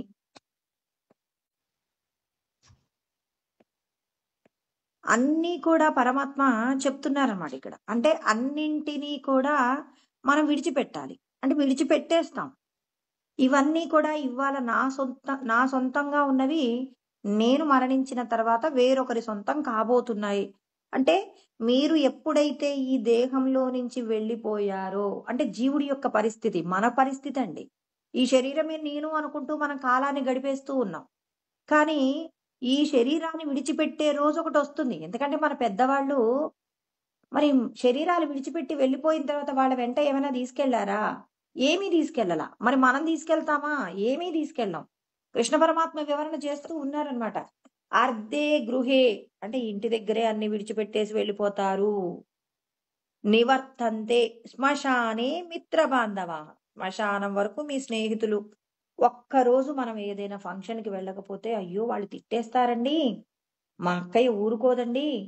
మా స్నేహితుడు నాతో మాట్లాడడండి అని చెప్పేసి మనం ఏం చేస్తున్నాం? మనకున్న సమయంలో ఏదో కొంత సమయాన్ని మన బంధువుల కోసం, స్నేహితుల కోసం ఖర్చు పెడతాం గదండీ! వాళ్ళందరూ కూడా మనం ఈ దేహాన్ని విడిచిపెడితే, దేహ సంబంధమైన బంధువులు, స్నేహితులందరూ శ్మశానం వరకు వచ్చి, మా బంధువు నువ్వు నాయనా అని చెప్పేసి ఇక ఏం చేస్తారు? ఇక షే మరి అంత్యక్రియలలో పాల్గొని స్నానం చేస్తారనమాట. స్నానం చేస్తే ఇక నీళ్లు విడిచిపెడతారండి. విడిచిపెట్టేసి ఏమంటారు? ఇక నీకు మాకు ఏ సంబంధాలు లేవు. నువ్వు మళ్ళీ తిరిగి మా వెంట రామాకు. ఈ శరీరంతో నీకు ఉన్న సంబంధం అయిపోయింది. నిన్ను చివరి వరకు కూడా నీ వెంట మేమొచ్చాము అని చెప్పడానికి స్నేహితులు, బంధువులందరూ శ్మశానం వరకు వస్తారండి. అంటే నీ నీ నీ అనేటటువంటి వాళ్ళు ఎక్కడి వరకు వస్తారు? ఈ శరీరం అంటే ఈ శరీరానికి సంబంధించినటువంటి వాళ్ళు శరీర సంబంధమైనటువంటి అంత్యక్రియల వరకే నీ వెంట వస్తారనే సత్యం గుర్తుపెట్టుకొని నీ యొక్క సాధన దేనికోసం చెయ్యాలో భగవంతుడు మనకు చాలా జాగ్రత్తలు చెప్తారు.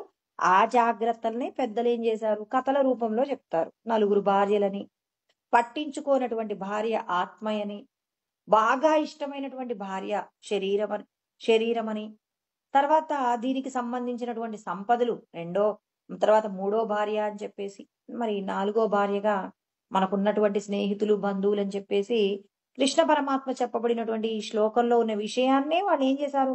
చక్కగా అర్థం చేసుకోవడం కోసం మనకు వివరణ చేశారు. ఇదే విషయాన్ని కృష్ణ పరమాత్మ చెప్పిన విషయాన్నే మనకు పెద్దలు ఏం చేశారు? అర్థం కావడం కోసం వివరణ చేశారు. ఇప్పుడు నీ వెంట వచ్చేది ఏమిటి? జీవుడు ఇంకో శరీరం పొందాలంటే ఆత్మ ఏం చేస్తుంది? వస్తాను పద నాయనా అని చెప్పేసి మన వెంట వస్తుందన్నమాట.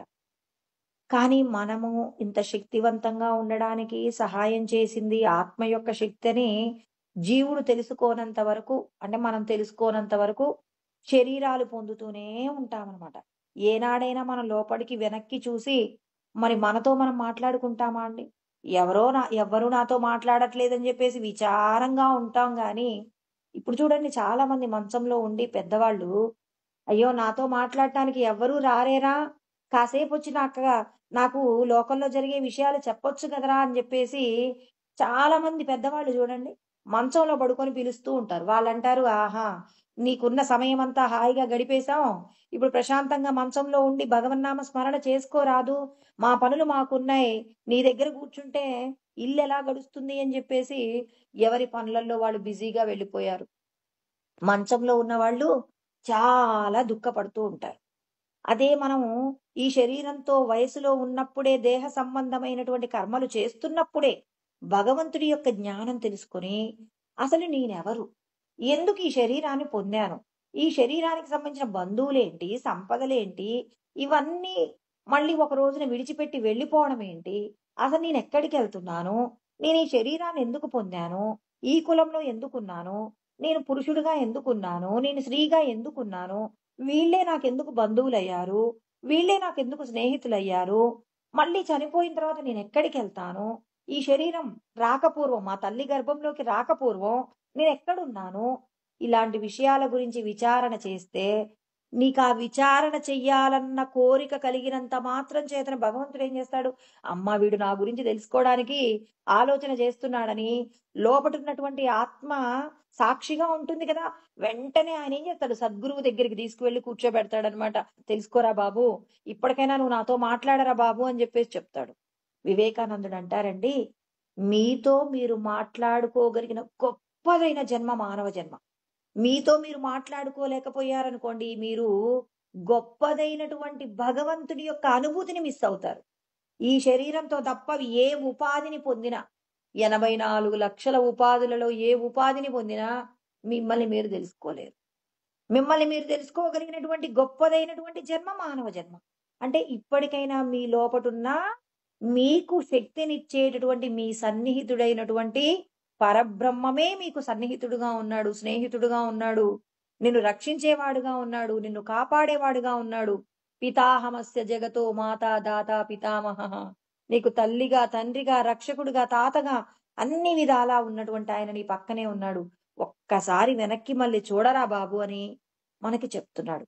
ఇప్పుడు మనం గనక భగవంతుడి జ్ఞానాన్ని తెలుసుకొని ఏ కర్మ చేస్తే భగవంతుడు ఎటువంటి జన్మనిస్తాడు, ఎలాంటి ఆహారం తీసుకుంటే ఈశ్వరుడు మనకి దూరం అవుతాడు, ఎటువంటి ఆహారము, ఎలాంటి పద్ధతులు పాటిస్తే ఈశ్వరుడు మనకు దగ్గరవుతారని, ఇలాంటి విషయాలన్నీ కూడా సద్గురువు దగ్గరికి వెళ్ళి సద్గురువు శాస్త్రంలో చెప్పబడిన విషయాల ద్వారా మనం భగవంతుడి యొక్క శక్తిని తెలుసుకుంటున్నాం అనుకోండి, తెలుసుకొని వాటిని ఆచరణలో పెట్టుకున్నాం అనుకోండి, ఆచరణలో పెట్టుకున్నప్పుడు ఏమవుతుంది?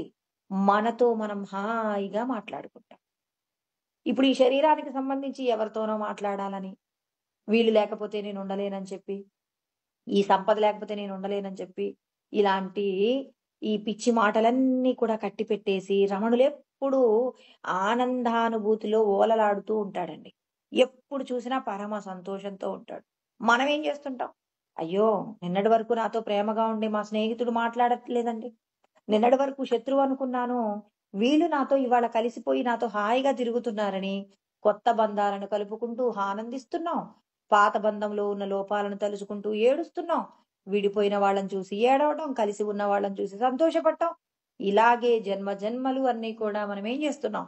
శరీరాలను పొందుతూ మనం ఎందుకు మానవ జన్మలో ఇలా ఉన్నామనే విషయాన్ని గ్రహించలేకపోతున్నాం.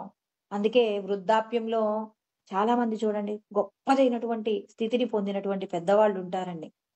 వాళ్ళంటారు ఎప్పుడు వాళ్ళు ఏం చేస్తారు, కాస్త వృద్ధాప్యం వచ్చేసింది, ఒక 65 సంవత్సరాలు అలా రాగానే ఇంటి తాళాలు కొడుక్కి, కోడలికి ఇచ్చేసి వాళ్ళెప్పుడు భగవత్ సంబంధమైన సాధన చేసుకుంటూ ఉంటారండి. ఉన్న సమయం ఎప్పుడు భగవంతుడు సమయమొస్తే తీసుకెళ్తాడు అని చెప్పి, ఆయన తీసుకువెళ్ళే లోపలే ఈశ్వర ఆరాధన చెయ్యాలని చెప్పేసి వాళ్ళేం చేస్తారు, నిరంతరం ప్రయత్నం చేస్తూ ఉంటారు. వాళ్ళకి ఏ విధమైన సంబంధాలుండవు. ఎవ్వరితో మనవడొచ్చి పలకరించాడా? కోడలొచ్చి పలకరించిందా? కోడలికి నేను అన్నీ ఇచ్చేసాను గదా! నన్నెందుకు పలకరిస్తుందని జెప్పేసి మరి పిచ్చి మాటలేం మాట్లాడరండి. వాళ్ళెప్పుడు ఇంక డిస్టర్బ్ చెయ్యకపోతే మంచిది. ఏదైనా ఒక సలహా కోసం పెద్దవాళ్ళ దగ్గరికి వెళ్తే వీళ్ళు కాస్త ఇబ్బంది పడతారు. "ఏంట్రా బాబు ఏమైంది?" అనంటారు. వచ్చి మన సమస్యను వాళ్ళు వింటారు. వాళ్ళ అనుభవంతో వాళ్ళేం జేస్తారు, సమాధానం జెప్తారు. "వెళ్ళు నాయనా నీ సమస్యను పరిష్కరించుకోమంటారు" కానీ, వీళ్ళు నాతో కాసేపు గడపాలని అనేటటువంటి ఆలోచన రాదు. ఎందుకంటే ఎప్పుడూ భగవంతుడితో రమిస్తూ, భగవదనుభూతి పొందుతూ, భగవంతుడి సాధన చేసుకుంటూ ఉంటారు. చాగంటి గారంటారండి, "అయ్యో! ఈ శరీరంలో నేనుండకుండా పోతాను అంటే నాకు బాధ కలుగుతుంది. ఎందుకు అంటే, ఈశ్వరారాధన చేయగలిగిన గొప్ప ఉపాధి ఇదే కదా! ఈశ్వరుని స్మరించుకోవడానికి కావలసినటువంటి గొప్పదైన శరీరం పొంది, ఆయనకు నేను దూరమవుతాననేటటువంటి బెంగ ఉంటుందే తప్ప" చాలా సార్లు ఆయన ప్రవచనాలలో కూడా చెప్పారనమాట. "నేను ఈశ్వరారాధన చేయలేకపోతానన్న భయం కలిగినప్పుడే నేను ఈ శరీరం విడిచిపెడతానన్నప్పుడు భయం." అంటే భగవంతుడి సాధన చేసుకోవడానికి గొప్పదైన అరుదైన దేహం మానవ దేహం కాబట్టి, మానవ దేహం యొక్క గొప్పతనం తెలుసుకున్న వాళ్ళు అలా ఆయన్ని తలుచుకుంటూ, పూజిస్తూ, స్మరిస్తూ, ఆయన్ని గురించి లోకానికి చాటి చెప్తూ మరి జీవితాన్ని ఏం చేస్తున్నారు? ఏం చేసుకుంటున్నారు? ఉద్ధరించుకుంటున్నారు. మనమేం చేస్తాం? అయ్యో! వీళ్ళు మాట్లాడలేదు, వాళ్ళు మాట్లాడలేదు, వీడొచ్చి నన్నేం చేస్తాడో? ఈ ఈ సంపద లేకపోతే నాకేమవుతుందో అని చెప్పేసి గందరగోళంలో పడిపోయి, మళ్ళీ మళ్ళీ మనం శరీరాలను ఎత్తటానికి కావలసినటువంటి సుకృతాలు, దుష్కృతాలన్నీ మూటగట్టుకొని శరీరాన్ని విడిచిపెట్టి వెళ్ళిపోయేటప్పుడు అనేక విషయాలు వెంటబెట్టుకొని వెళ్ళిపోతూ ఉన్నాం. లోపటున్న భగవంతుడిని తెలుసుకుంటే హాయిగా ఆయనతో మాట్లాడుకుంటూ, ఆయనకి పూర్తిగా కర్తృత్వాన్ని అప్పజెప్పి, "స్వామి నువ్వు చూసుకో స్వామి, ఈ దేహానికి సంబంధించి ఏదో కష్టం వచ్చిందండి. ఇందులో నుంచి ఎలా బయటపడాలో మీరే పరిష్కారం చూడండంటే" సులభంగా మన సమస్యల్లోంచి బయటపడతాం. ఈ దేహానికి సంబంధించి ఏదైనా ఆనందం కలిగిందనుకోండి, "స్వామి దీనికేదో ఆనందం వచ్చేసింది. ఈ ఆనందము ఎంత పెద్ద ప్రమాదాన్ని తీసుకొస్తుందో, కొద్దిగా ఈ ఆనందంలో కూడా కాస్త జాగ్రత్తగా ఉండేలాగా నువ్వు చూసుకోయ్యా" అని కర్తృత్వాన్ని భగవంతుడికి అప్పజెప్పామనుకోండి, హాయిగా మనం సుఖంగా ఉండొచ్చు. అందుకే అంటాడన్నమాట కృష్ణ పరమాత్మ, "సర్వకర్మాణి మనసా సన్యస్యాస్తే సుఖం వశి నవద్వారే పురే దేహి నైవ కుర్వన్న కారయన్." నవద్వారములు కలిగినటువంటి ఈ దేహంలో సుఖంగా ఉండాలంటే ఈశ్వరుడికి సమస్త కర్మలు మనస్సు చేత సమర్పించి, "స్వామి ఈ దేహంతో మీరు ఏది ఇస్తే దాన్ని అనుభవిస్తానండి. సుఖం ఇస్తారా? ఆ సుఖంలో పొంగిపోకుండా చూసుకోండి. దుఃఖం ఇస్తారా? దుఃఖాన్ని తట్టుకోగలిగిన శక్తి నాకు ఇవ్వండి" అని చెప్పి ఆ పరమాత్మకు భారం అప్పచెప్పేసి హాయిగా జీవించవచ్చు. ఇలా జీవించలేకపోవడానికి కారణం ఏంటంటే, ఈ శరీరమే నేను, నా మీద ఎంతమంది ఆధారపడ్డారు, వీళ్ళందరినీ నేనే చూసుకోవాలని లేనిపోని కష్టాలన్నీ మనమే మీద వేసుకొని దుఃఖపడుతూ ఉన్నాం. అందుకే మీరందరూ శాస్త్రాన్ని తెలుసుకోండి అని పరమాత్మ చెప్తున్నారు. శాస్త్రాన్ని తెలుసుకొని చేసినటువంటి కర్మ మిమ్మల్ని ఏం చేస్తుంది? శరీర యాత్ర అంటే దేహ సంబంధమైనటువంటి క్రతువు కూడా పూర్తిగా ఏమవుతుంది? మనకి ఉపయోగపడేలాగా, లోకంలో మనం కీర్తి ప్రతిష్టలు సంపాదించుకునేలాగా, స్వర్గలోకాలలో ఉన్నటువంటి సౌఖ్యాలను అనుభవించేలాగా, పరమాత్మానుభూతి పొందేలాగా గొప్పదైనటువంటి స్థితిని పరమాత్మ మనకు ప్రసాదిస్తారు. అందుకే కృష్ణ పరమాత్మ భగవద్గీత ప్రారంభించిన తర్వాత మాట్లాడినటువంటి మొట్టమొదటి మాట ఏంటంటే, "కుతస్త్వా కష్మలమిదం విషమే సముపస్థితం అనార్యజుష్టమస్వర్గ్యం అకీర్తికరం అర్జున." ఏంటర్జున, అనార్యుడికి రావాల్సినటువంటి ఆలోచనలు వస్తున్నాయి? సమాజంలో కీర్తి ప్రతిష్టలు పోగొట్టుకోగలిగినటువంటి ఆలోచనలు నీకు కలుగుతున్నాయేంటి? నువ్వెలాంటి వాడివో తెలుసా? ఆర్యుడవు. లోకంలో కీర్తి ప్రతిష్టలు సంపాదించడానికి కావలసినటువంటి లోకోపకారం చేసేటటువంటి గొప్ప కర్తృత్వాన్ని కలిగినటువంటి వ్యక్తివి నువ్వు. అంటే లోకక్షేమమే తప్ప నీ క్షేమాన్ని కాంక్షించినటువంటి గొప్ప స్థితిలో ఉండే నువ్వేనా ఈ రోజున పాపం చేసిన వాళ్ళకైనా నా సంపదలు ఇచ్చేస్తానంటున్నావు? ధర్మం యొక్క పరిస్థితి నీకు తెలియదా? ఎందుకు నువ్వు ఇలా ఉన్నావు? అంటే పరమాత్మ మనందరినీ హెచ్చరిస్తున్నారనమాట. నేను చెప్పేటటువంటి జ్ఞానాన్ని వినగలిగినంత గొప్ప స్థితి మీకొచ్చిందంటే, మీరు చేసిన పుణ్య కార్యాలన్నీ నన్ను మెప్పించాయి కాబట్టి నేను మిమ్మల్ని ఏం చేశాను?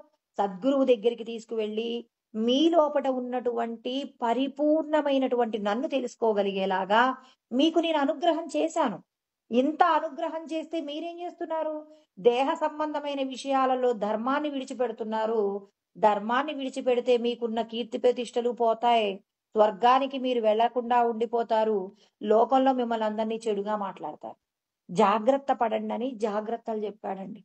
మీరందరూ ఆర్యులు అంటే మనమందరం సత్వగుణ సంపన్నత కలిగిన వాళ్ళమని పరమాత్మ మనల్ని ఏం చేస్తున్నాడు? ప్రోత్సహిస్తున్నాడండి.